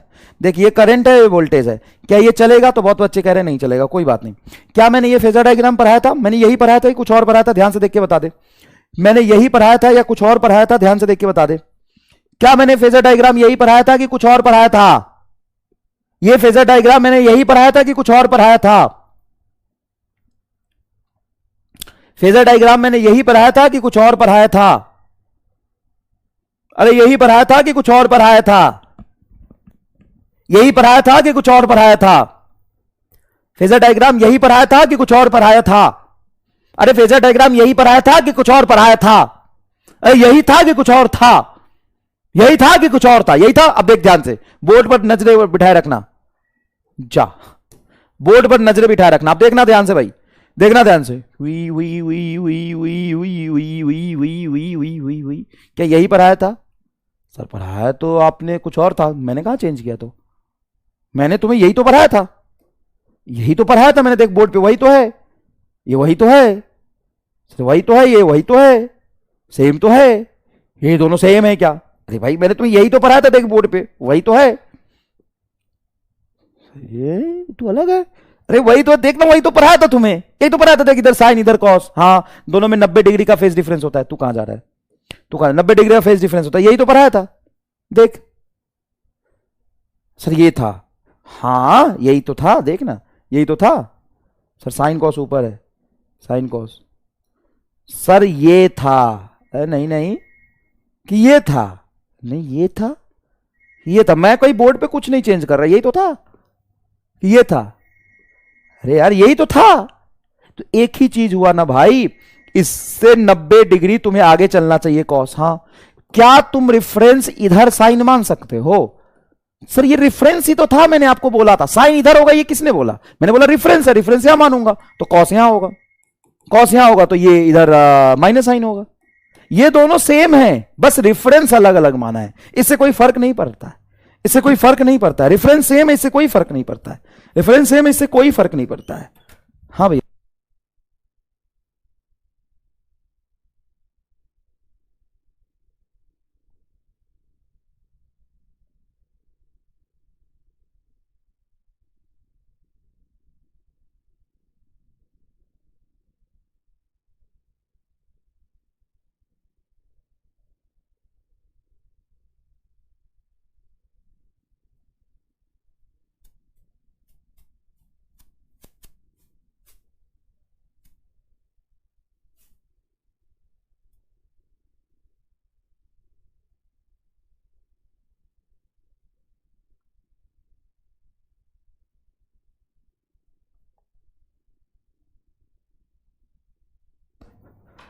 देखो इधर, तो रेफरेंस की जो बात है, रेफरेंस हमने इधर साइन माना था, इधर कॉस माना था, इधर साइन माना था, इधर कॉस माना था। यहां पे रेफरेंस हम क्या कह रहे हैं, नीचे साइन इधर कॉस है, अभी भी कॉस 90 डिग्री आगे है क्या? हाँ कॉस 90 डिग्री आगे है, तो रेफरेंस आप नीचे भी कर सकते हो, कोई बुराई नहीं है, ये फेजर डायग्राम सही है। यही नहीं, अभी और सुनिए, सिर्फ यही नहीं, अभी और सुनिए, इसको मैं यहां बना देता हूं और कल को मैं ये फेजर डायग्राम बनाऊंगा तो बोलोगे कि ये भी सही है, करंट इधर वोल्टेज, ये सही है क्या? नहीं ये गलत है, ये गलत है। करंट आगे चलना चाहिए तो करंट देखो यहां होगा और वोल्टेज यहां होगा, कैपेसिटर का वोल्टेज कैपेसिटर करे, देखो करंट आगे चल रहा है, कि ये भी फेजर डायग्राम सही है? हाँ ये भी फेजर डायग्राम सही है। फेजर डायग्राम क्या होता है? फेजर डायग्राम क्या होता है? रेफरेंस का खेल है। अगर ये तुम्हारा वोल्टेज है, वोल्टेज से 90 डिग्री आगे करंट है, करंट लीड कर रहा है, वोल्टेज से आगे है 90 डिग्री, ये वोल्टेज ये करंट, तो भाई ये है तुम्हारा करंट और ये है तुम्हारा वोल्टेज, तो ऐसे भी तो बना सकते हो, हाँ ऐसे या ऐसे। हमें क्या करना है, करंट आगे रखना है। अभी बताओ करंट कहां है? सर करंट इधर है। अभी बताओ करंट कहां है? करंट इधर है। अभी बोलो करंट कहां है? करंट इधर है। अभी बोलो करंट कहां है? करंट इधर है। करंट आगे रहना चाहिए बस, देखो करंट आगे, देखो एंटी क्लॉकवाइज में आगे मानते हैं, देखो एंटी क्लॉकवाइज में आगे है। अभी बोलो आगे है, अभी बोलो आगे है, दिख रहा है? देखो आगे, करंट आगे, करंट आगे, आगे होना चाहिए, करंट आगे होना चाहिए। ये इंपॉर्टेंट चीज है, ये इंपॉर्टेंट चीज है कि करंट क्या होना चाहिए, आगे होना चाहिए। ये इंपॉर्टेंट चीज है कि करंट क्या होना चाहिए, आगे होना चाहिए। अब है next, AC source across pure inductor. बेटा ये आपका इंडक्टर है, यहां पे मैंने एसी लगा दिया, ये इंडक्टर की वैल्यू एल, ये है E is equal to E naught sine omega T. अब मुझे बताओ कि इंडक्टर का तो वोल्टेज है, क्या वो बैटरी के वोल्टेज? अरे यार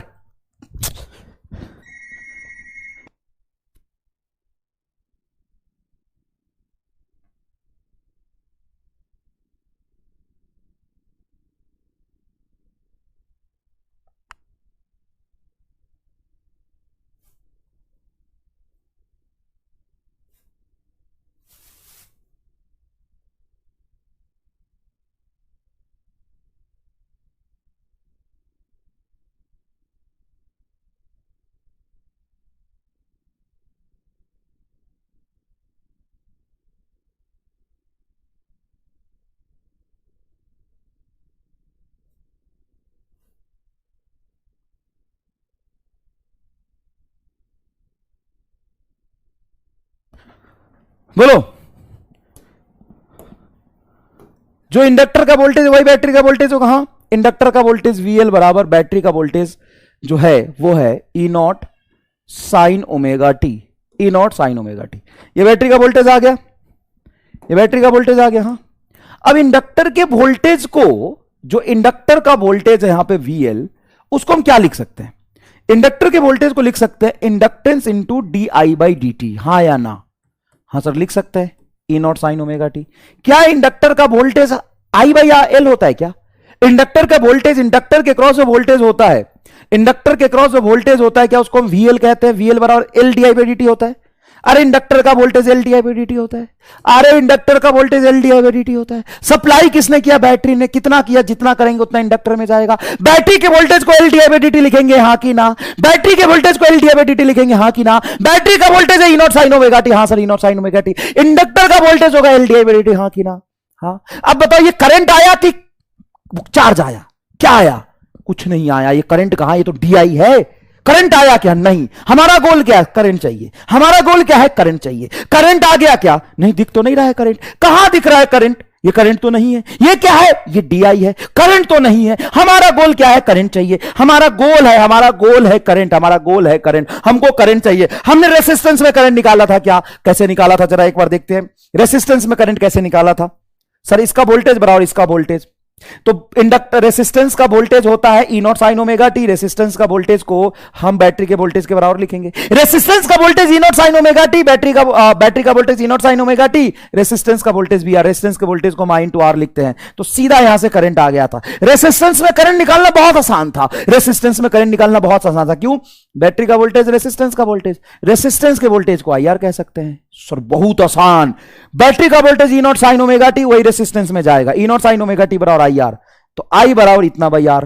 ये तो बहुत आसान था। हाँ, कैपेसिटर में जो वोल्टेज था, कैपेसिटर का जो वोल्टेज था, कैपेसिटर का जो वोल्टेज था वो बैटरी के बराबर होगा। हाँ, कैपेसिटर के वोल्टेज को हम लिख सकते हैं Q बराबर CV। यहां पे कैपेसिटर का वोल्टेज लिखेंगे बैटरी के बराबर, तो यहां से चार्ज आ जाएगा। चार्ज को डिफरेंशिएट करके करंट निकाला था क्या? हाँ, चार्ज को डिफरेंशिएट करके करंट निकाला था। यहां पे अब ध्यान से देखिए, यहां पे इंडक्टर का वोल्टेज बैटरी के बराबर होगा। वो तो सब में हो रहा, कोई नया बात नहीं है। वो तो सब में हो रहा, कोई नया बात नहीं है। इंडक्टर अकेला लगा है तो पूरा बैटरी का वोल्टेज ले लेगा। इंडक्टर अकेला लगा है, पूरा बैटरी का वोल्टेज ले लेगा। इंडक्टर अकेला लगा है, पूरा बैटरी का वोल्टेज ले लेगा। तो इंडक्टर के वोल्टेज बैटरी के वोल्टेज के बराबर। अब इंडक्टर का वोल्टेज क्या होता है? LdI/dt। इंडक्टर का वोल्टेज क्या होता है? LdI/dt। इंडक्टर का वोल्टेज क्या होता है? LdI/dt। ठीक है, इंडक्टर का वोल्टेज होता है LdI/dt। अब यहां से करंट निकालना है। करंट है क्या? ये करंट है क्या? ये नहीं। कैसे निकलेगा करंट? इंटीग्रेशन से। इंटीग्रेशन से कैसे? dt उधर, L नीचे, तो DI बराबर होगा E not by L sign omega T into dt। सही किया क्या? सर हमारा गोल है करंट, हमारा गोल है करंट। हमको करंट चाहिए, चाहे जो करना करो, लेकिन हमको करंट चाहिए तो चाहिए तो चाहिए, हमको चाहिए। ठीक है, ठीक है। dt को इधर ले जाते हैं, L को नीचे ले आ लेते हैं। ठीक है sir, E not by L ये आ गया। अब हम दोनों तरफ इंटीग्रेट कर देते हैं। DI का इंटीग्रेशन I। सर बहुत चालाक हो। इधर होगा E not by L sign omega T का इंटीग्रेशन कॉस ओमेगा टी बटा ओमेगा। याद करो सर, माइनस आता है साइन के इंटीग्रेशन, तो माइनस लगा देते हैं। तो यहां से जो करंट आ रहा आपका, देखिएगा E not by L H it is है, साइन ओमेगा टी का होगा माइनस कॉस ओमेगा टी बटा ओमेगा। तो minus E not voltage, cos का कोई यूनिट होता नहीं, कॉस का कोई यूनिट होता नहीं, तो करंट बराबर वोल्टेज बाई रेसिस्टेंस। तो ये रेसिस्टेंस है तुम्हारा इंडक्टर का, इसको हम एक्सेल से रिप्रेजेंट करते हैं। इसको हम किससे रिप्रेजेंट कर देंगे? एक्सेल से। तो ये करंट का इक्वेशन आ गया। अब हम बात करते हैं कि एक्सेल हमने किसको बोला है? इंडक्टर की रेसिस्टेंस हमने किसको बोला है? ओमेगा एल को। तो हम लिखेंगे यहां पे इंडक्टिव रिएक्टेंस। ये चूंकि रिएक्टेंस मतलब रेसिस्टेंस ही होता है एसी के लिए, इसलिए अलग नाम दे दिया। इंडक्टिव रिएक्टेंस को हम बोलेंगे इंडक्टिव रेसिस्टेंस। इंडक्टिव रेसिस्टेंस ये वही चीज है, कोई अलग नहीं है, ये कोई अलग नहीं है। बताओ यहां पे इंडक्टिव रिएक्टेंस क्या है? सर ओमेगा एल है। तो ओमेगा को हम क्या लिख सकते हैं बेटा? 2 पाई एफ इंटू एल। क्या XL is directly proportional to L है? हाँ, XL is directly proportional to L है। देखो ध्यान से, XL is directly proportional to L है। देखो ध्यान से, है? हाँ। क्या यहां पे XL is directly proportional to frequency है? हाँ, XL is directly proportional to frequency है। जितना हाई फ्रीक्वेंसी होगा इंडक्टर उतना ज्यादा रेसिस्टेंस देगा। देखो हाई फ्रीक्वेंसी पे रेजिस्टेंस हाई, लो फ्रीक्वेंसी पे लो और जीरो पे जीरो। फॉर डीसी के लिए अगर मैं बात करूं तो डीसी के लिए बेटा फ्रीक्वेंसी जीरो होता है, तो एक्सएल क्या हो जाएगा? जीरो। डीसी के लिए इंडक्टर सिंपल वायर की तरह बिहेव करता है, तो तुम्हें परसों से ही पता है, ये तो तुम्हें पिछले हफ्ते से ही पता है, ये तो तुम्हें पिछले हफ्ते से ही पता है। हाँ सर, ये तो हमें पिछले हफ्ते से पता है, ये तो हमें पिछले हफ्ते से पता है। हाई फ्रीक्वेंसी के लिए, हाई फ्रीक्वेंसी एसी के लिए, हाई फ्रीक्वेंसी एसी के लिए, वेरी हाई फ्रीक्वेंसी एसी है तो सर फ्रीक्वेंसी इनफाइनाइट और इन्फिनिटी यहां पे रखेंगे तो एक्सएल इनफाइनाइट आएगा। एक्सएल इनफाइनाइट का मतलब ओपन वायर जैसा बिहेव करेगा। एक्सएल इनफाइनाइट मतलब ओपन वायर जैसा बिहेव करेगा।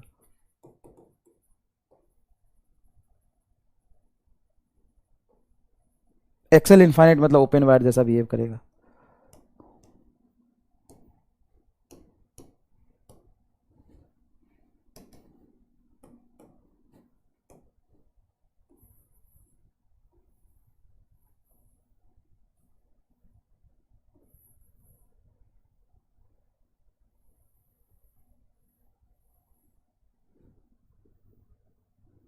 बताओ हाँ कि ना, बताओ हाँ कि ना। हाँ सर। अब जरा यहां पर वोल्टेज देखो जो इंडक्टर में क्या है। सर इंडक्टर का पोटेंशियल ड्रॉप बैटरी के बराबर है, वो ई नॉट साइन ओमेगा टी है। ठीक है, इंडक्टर का पोटेंशियल ड्रॉप बैटरी के बराबर ई नॉट। इंडक्टर में जो करंट फ्लो कर रहा है वो क्या है sir, minus I not. I not कैसे, पीक वोल्टेज बटा रेजिस्टेंस आई नॉट ही तो होगा ये। यहां से मैं ये नहीं लिख सकता हूं आई नॉट बराबर पीक वोल्टेज बटा एक्सएल। हाँ लिख सकते हो, पीक वोल्टेज बटा एक्सएल को आई नॉट लिख सकते हो, पीक वोल्टेज बटा एक्सएल को आई नॉट लिख सकते हो। हाँ सर, तो माइनस आई नॉट कॉस ओमेगा टी। अब इन दोनों में फेज डिफरेंस कितने का होगा बेटा, ये रहा ना तुम्हारा फेजर पे तो तुमको पीएचडी करा रहे, ये तुम्हारा साइन है, ये तुम्हारा कॉस है, ये माइनस साइन है, ये माइनस कॉस है। तो करंट तुम्हारा माइनस कॉस में और वोल्टेज तुम्हारा साइन में चल रहा है। तो वोल्टेज तुम्हारा साइन में चल रहा है और करंट तुम्हारा माइनस कॉस में चल रहा है। इधर करंट बोलोगे तो ये वोल्टेज होगा भाई मेरे।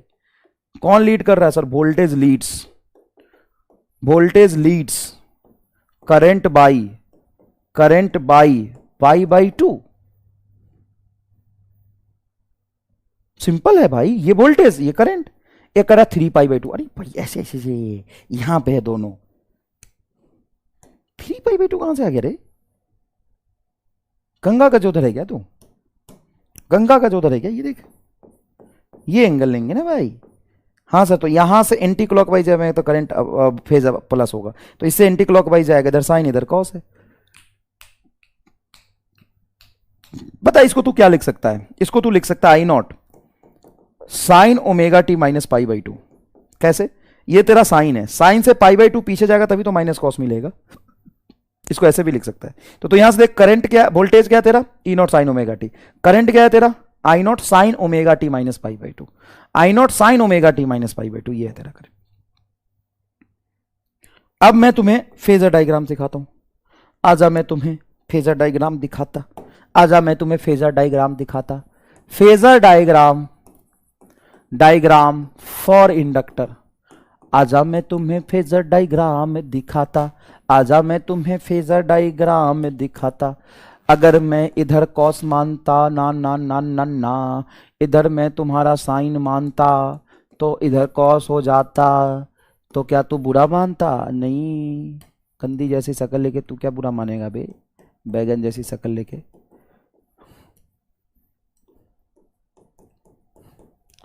तो इसका फेजर डायग्राम कुछ ऐसा होगा क्या, वोल्टेज साइन में दिया था, करंट इधर बहा था, ये होगा, ये VL, ये तुम्हारा IL,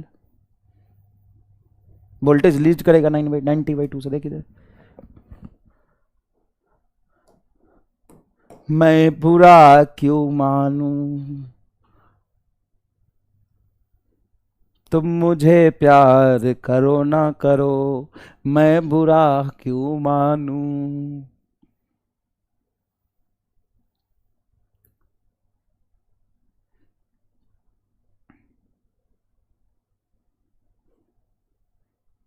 कौन लीड करेगा, वोल्टेज लीड कर रहा रे, वोल्टेज लीड कर रहा रे।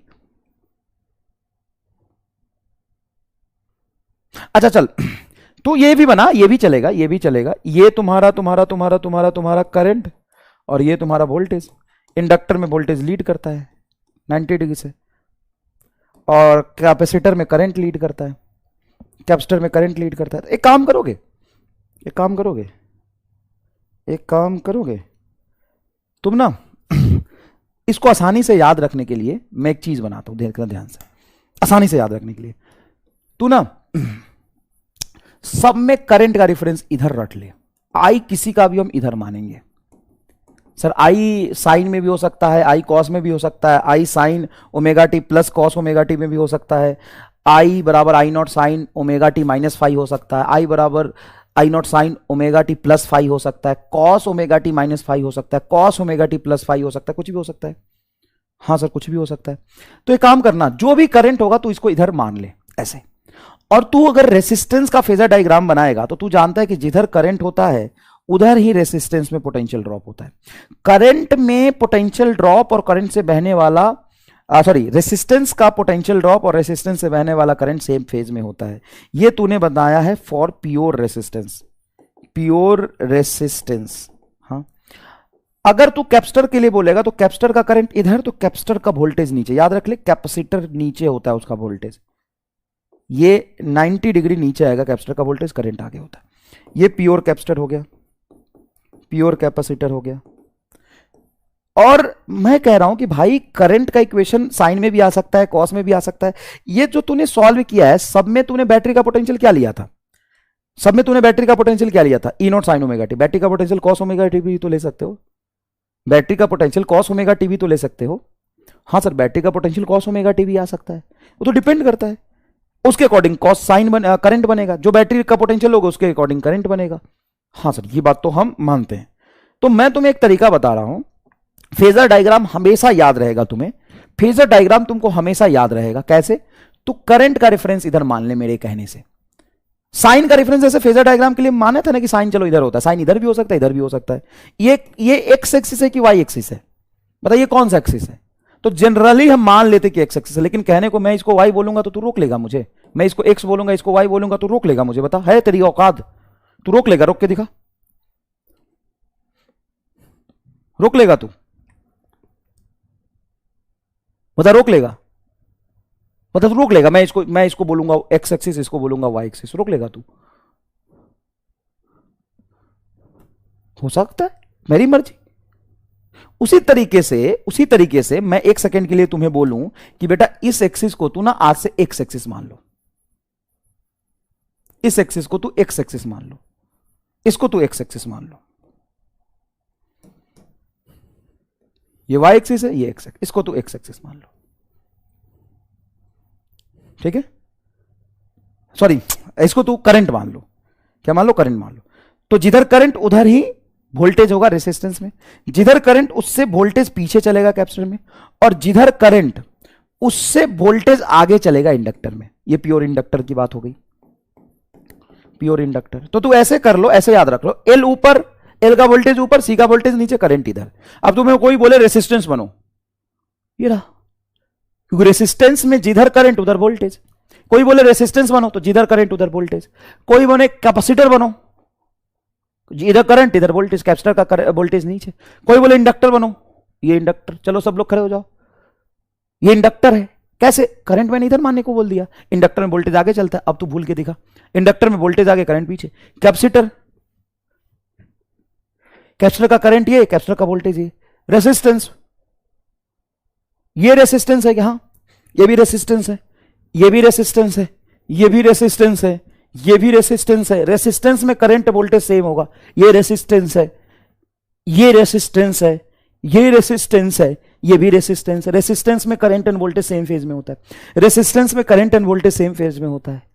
कैपेसिटर, कैपेसिटर का वोल्टेज पीछे करंट से, ये भी कैपेसिटर हो जाएगा कि हाँ सर, लेकिन इसमें सर आपको वोल्टेज पीछे रखना पड़ेगा। कैपेसिटर का वोल्टेज पीछे, सी नीचे, सी नीचे, कैपेसिटर का वोल्टेज नीचे, कैपेसिटर का वोल्टेज नीचे। इंडक्टर, इंडक्टर का वोल्टेज ऊपर, इंडक्टर में वोल्टेज आगे चलता है, करंट पीछे चलता है। कैपेसिटर में करंट आगे चलता है, वोल्टेज नीचे चलता है। ये कैपेसिटर, ये रेसिस्टर, ये इंडक्टर, ये इंडक्टर, ये कैपेसिटर, ये रेसिस्टर, ये इंडक्टर, ये कैपेसिटर, ये रेसिस्टर, ये कैपेसिटर, कैपेसिटर में वोल्टेज पीछे, करंट आगे, कितने से? 90 से। ये इंडक्टर, ये रेसिस्टर, ये कैपेसिटर, ये इंडक्टर, ये कैपेसिटर, ये इंडक्टर, ये रेसिस्टर। भाई साहब,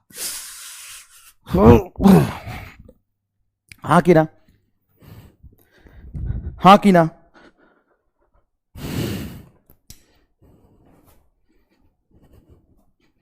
हाँ कि ना?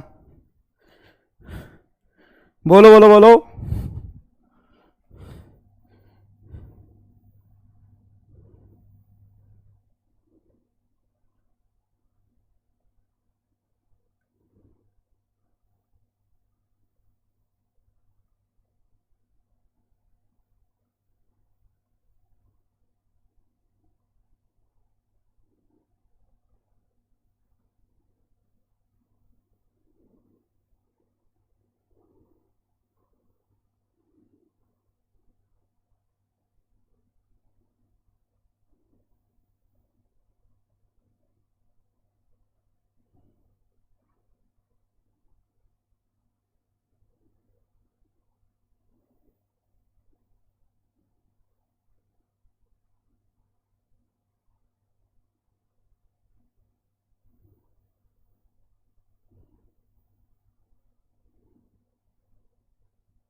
सही है क्या?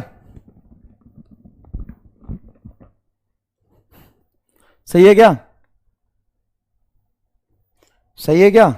अब बताओ तुम्हें ये सारी चीजें याद रहेंगी कि नहीं रहेंगी, बताओ।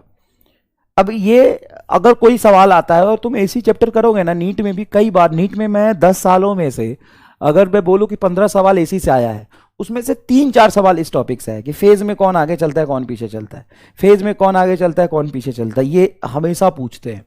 तुम कोई भी मॉड्यूल करो उसमें 5 सवाल यही होंगे, कौन आगे कौन पीछे, 5 सवाल यही होंगे, 5 से ज्यादा सवाल यही होंगे, समझ गए? 5 से ज्यादा सवाल यही होंगे। अगर मैं तुम्हें अब आरएल सर्किट बोलूं, अब आरएल सर्किट का मैथमेटिक्स तुम्हें नहीं करना, मैं इंडिविजुअली तुम्हें इसका मैथमेटिक्स करके बताया, फेजर डायग्राम अलग बनाया, मैथमेटिक्स करके दिखाया, पूरा इक्वेशन से ड्राइव किया ना ये करंट वोल्टेज का रिलेशन, यहां पे इक्वेशन से ड्राइव किया ना करंट वोल्टेज का रिलेशन, देखो इक्वेशन से ड्राइव किया ना करंट वोल्टेज का रिलेशन। लेकिन अब तुम्हें फेजर डायग्राम से चीजों को प्रोसीड करना है। कल को अगर मैं तुम्हें बोलूं आरएल सर्किट, तो आरएल सर्किट में ये होगा तुम्हारा रेसिस्टेंस और ये होगा तुम्हारा इंडक्टर, और ये मैंने मान लो कि एसी वोल्टेज दिया, एसी वोल्टेज है ई बराबर E naught sine omega T, मान लो कुछ एसी वोल्टेज है, ये रेसिस्टेंस का पोटेंशियल ड्रॉप, ये इंडक्टर का पोटेंशियल ड्रॉप, इसमें करंट आई फ्लो कर रहा। अब मुझे बताओ आई सेम फ्लो करेगा क्या? आई सेम फ्लो करेगा क्या सीरीज में? हां, आई तो सेम होगा सीरीज कॉम्बिनेशन में, I same due to series combination, due to series combination, I same होगा due to series combination, I same होगा due to series combination, I क्या होगा? सेम होगा due to series combination, I क्या होगा? Same होगा due to series combination, ठीक है? तो यहां से करंट फ्लो करेगा, देखो ऐसे आई, इसमें करंट जा रहा, ठीक है? तो हम करंट का फेजर इधर मान लेते हैं, हमने बोला ना करंट इधर मान लो, तो सर जो भी करंट का इक्वेशन होगा, चाहे वो sign omega T plus pi by 2 हुआ या साइन ओमेगा टी प्लस 30, कोई भी करंट है उसका रिफरेंस में इधर मान लेता हूं, जो भी उसका इक्वेशन आएगा साइन के साथ उसको इधर मान लेता हूं। अब रेसिस्टेंस में जो पोटेंशियल ड्रॉप होगा वो उसके करंट के फेज में होगा, जहां यहां से जो करंट जा रहा है रेसिस्टेंस से, और रेसिस्टेंस में जो वोल्टेज ड्रॉप होगा वो करंट के साथ सेम फेज में होगा क्या? हां सर, सेम फेज में होना चाहिए। और इंडक्टर में जो पोटेंशियल ड्रॉप होगा, इंडक्टर से भी यही करंट जा रहा है, इंडक्टर से परपेंडिकुलर पोटेंशियल ड्रॉप होगा क्या? हां। तो अब नेट वोल्टेज ड्रॉप जो आएगा, ये वीआर और वीएल है, सॉरी ये वीएल है, वीआर और वीएल में कितने का फेज डिफरेंस आ गया? पाई बाई 2 का। तो ये वीआर और वीएल का नेट वोल्टेज ड्रॉप निकालोगे तो क्या नेट वोल्टेज ड्रॉप तुम्हारा इधर आएगा? ये आएगा तेरा वी नेट, ये आएगा तेरा वी नेट, और ये है सर्किट से बहने वाला करंट। अब बताओ कौन आगे चल रहा? सर वोल्टेज आगे चल रहा, लेकिन ये एंगल पाई बाई 2 नहीं है, पाई बाई 2 से कम है। ये एंगल कितना है? पाई बाई 2 से कम है। तो बताओ इंडक्टर, रेसिस्टर, कैपेसिटर और आरएल सर्किट थोड़ा सा ऐसे जाएगा, देखो हाँ कि ना? सर हाँ एकदम सही है सर, ये वोल्टेज आपका होगा, हाँ ये आपका करंट इधर है और ये वोल्टेज है। सर वोल्टेज इधर क्यों आया? जिधर रेसिस्टर का करंट और रेसिस्टर का वोल्टेज उसी फेज में, जिधर करंट इसका पोटेंशियल ड्रॉप उसी फेज में, तो ये दोनों सेम फेज में होंगे, हाँ। और जिधर वोल्टेज इंडक्टर का, इंडक्टर में जिधर करंट, वही करंट इसमें जा रहा जो इसमें जा रहा, जिधर इंडक्टर का करंट उससे 90 डिग्री आगे इंडक्टर का वोल्टेज। हाँ सर, तो 90 डिग्री में वीएल और वीआर का सम करोगे तो वी नेट कितना आएगा? वी नेट आएगा वीएल का होल स्क्वायर प्लस वीआर का होल स्क्वायर। वी नेट क्या आएगा? वी नेट आएगा रूट अंडर वीएल का होल स्क्वायर प्लस वीआर का होल स्क्वायर। ये आएगा क्या? वी नेट क्या आएगा? वी नेट आएगा वीएल का होल स्क्वायर प्लस वीआर का होल स्क्वायर। क्या ये आएगा? क्या ये आएगा? क्या ये आएगा? क्या ये आएगा? हाँ सर यही होगा, क्योंकि वीआर इधर है, वीएल इधर है, तो नेट वोल्टेज यही तो होगा। तो अब अगर नेट वोल्टेज तुम्हें निकालना हो, नेट वोल्टेज जो इन दोनों का आ रहा नेट वोल्टेज, क्या वो बैटरी के नेट वोल्टेज के बराबर आएगा? हाँ, बैटरी का जो सप्लाई इन दोनों को मिल रहा है, लेकिन इन दोनों का वोल्टेज पाई बाई 2 में आगे पीछे चल रहा है, तो नेट वोल्टेज का वेक्टर सम करेंगे, ये बैटरी का वोल्टेज आएगा। इस तरीके से आप सम निकालोगे। सर एक बात बताओ, अगर मैं ई बैटरी का पोटेंशियल ड्रॉप को, बैटरी के पोटेंशियल ड्रॉप को ऐसे लिखता हूं, वी नेट बराबर रूट अंडर वी एल का होल स्क्वायर और वी आर का होल स्क्वायर, दोनों में करंट सेम जा रहा, तो क्या मैं ऐसे लिख सकता हूं वी एल को आई इंटू एक्सएल का होल स्क्वायर? करंट तो सेम जा रहा है, पोटेंशियल ड्रॉप क्या होता है? Current into resistance, current into reactance, तो इसका रिएक्टेंस अगर एक्सएल इसमें करंट आ ही जा रहा है तो आई इंटू एक्सएल का होल स्क्वायर। प्लस इसको लिख लूंगा आई इंटू आर का होल स्क्वायर। हाँ, तो ऐसे आई स्क्वायर बाहर चला जाएगा, तो बैटरी का नेट वोल्टेज आई स्क्वायर बाहर चला गया, तो आई बचेगा आई इंटू रूट अंडर एक्सएल का होल स्क्वायर प्लस आर का होल स्क्वायर।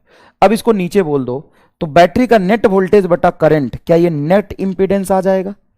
नेट इंपीडेंस आ जाएगा। इसको हम जेड से रिप्रेजेंट करते हैं, जो इसका नेट रेसिस्टेंस है जेड बोल देते हैं इसको। जेड बराबर रूट अंडर, देखो आई को नीचे ले गया, आई को नीचे ले गया, तो वोल्टेज बटा करंट ये आ जाएगा आपका इंपीडेंस। इसको बोलते हैं इंपीडेंस, एसी सर्किट का रेसिस्टेंस। ये इंपीडेंस, इंपीडेंस हो जाएगा तुम्हारा एक्सएल का whole square plus R square, ये आ जाएगा इंपीडेंस। बस इतना ही आपको करना है, इससे ज्यादा नहीं समझना। इतना ही आपको करना है, इससे ज्यादा नहीं समझना। मान लो एक एग्जाम्पल कराता हूं, एक एग्जाम्पल कराता हूं। मान लो इंडक्टर का एक्सएल दिया हुआ है 3 ओम और रेसिस्टेंस दिया हुआ है तुम्हारा 4 ओम, ठीक है, और यहां पे एक बैटरी लगा दिया हमने। इस बैटरी का वोल्टेज दिया हुआ है 20 साइन ओमेगा टी। अब मुझे बताओ इससे करंट का मैक्सिमम वैल्यू कितना होगा? पीक करंट क्या होगा? पीक करंट क्या होगा? Peak current. तो पीक करंट को क्या लिखेंगे हम? पीक करंट को लिखेंगे पीक वोल्टेज बटा नेट रेसिस्टेंस। पीक वोल्टेज कितना है? पीक वोल्टेज है 20, पीक वोल्टेज है 20 बटा इसका रेसिस्टेंस कितना होगा? रेसिस्टेंस होगा root under R square plus XL का स्क्वायर, ऐसे लिखेंगे। तो 20 बटा आर स्क्वायर कितना? 4 का होल स्क्वायर प्लस 3 का होल स्क्वायर, 5 आएगा। 20 बटा 5 इज इक्वल टू 4 एम्पियर तुम्हारा पीक करंट है। पीक करंट कितना बेटा? 4 एम्पियर पीक करंट है। आरएमएस करंट क्या हो जाएगा? आरएमएस करंट हो जाएगा पीक करंट बाई रूट 2। सोचो सोचो जरा सोचो, ये क्या हुआ है?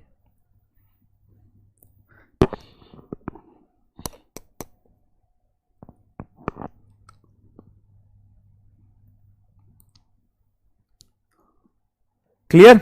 चलो अब आगे का कार्यक्रम हम लोग कल करेंगे। ये क्वेश्चन तुम कर नहीं पाओगे इसलिए मैं तुम्हें देता नहीं हूं। आगे का कार्यक्रम हम लोग कल करेंगे। धन्यवाद। नेक्स्ट हम लोग आरसी सर्किट पढ़ेंगे और एलसी सर्किट पढ़ेंगे, लेकिन सब में तुम्हें कंसेप्ट बहुत समझ में अच्छे से आएगा। कैसे?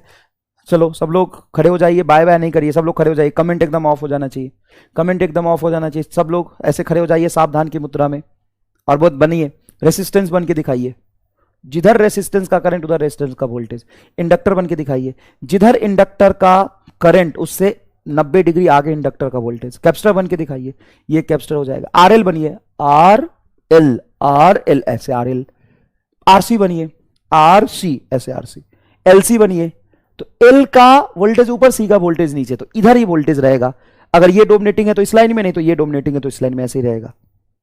इंडक्टर बनिए, capacitor, resistor, RL, RC, LC, inductor, capacitor, resistor, RL, RC, LC, resistor, inductor, capacitor, RL, RC. बोलो बोलो, सब लोग को करना है एक्सरसाइज। ये वीडियो सामने चला लो और एक्सरसाइज करो, सुबह शाम दोपहर 5-5 मिनट एक्सरसाइज करो। ये सब लोगों को करना है एक्सरसाइज, ये तभी आगे डाउट नहीं आएगा, सवाल एकदम फटाफट होगा इसी का। तो कल सुबह 15 मिनट, आज रात में 15 मिनट, फिर कल शाम को 15 मिनट। पहले एक एक बार 15-15 मिनट, बाद में फिर 5-5 मिनट। एक हफ्ते तक एक्सरसाइज करना है सामने वीडियो चला के।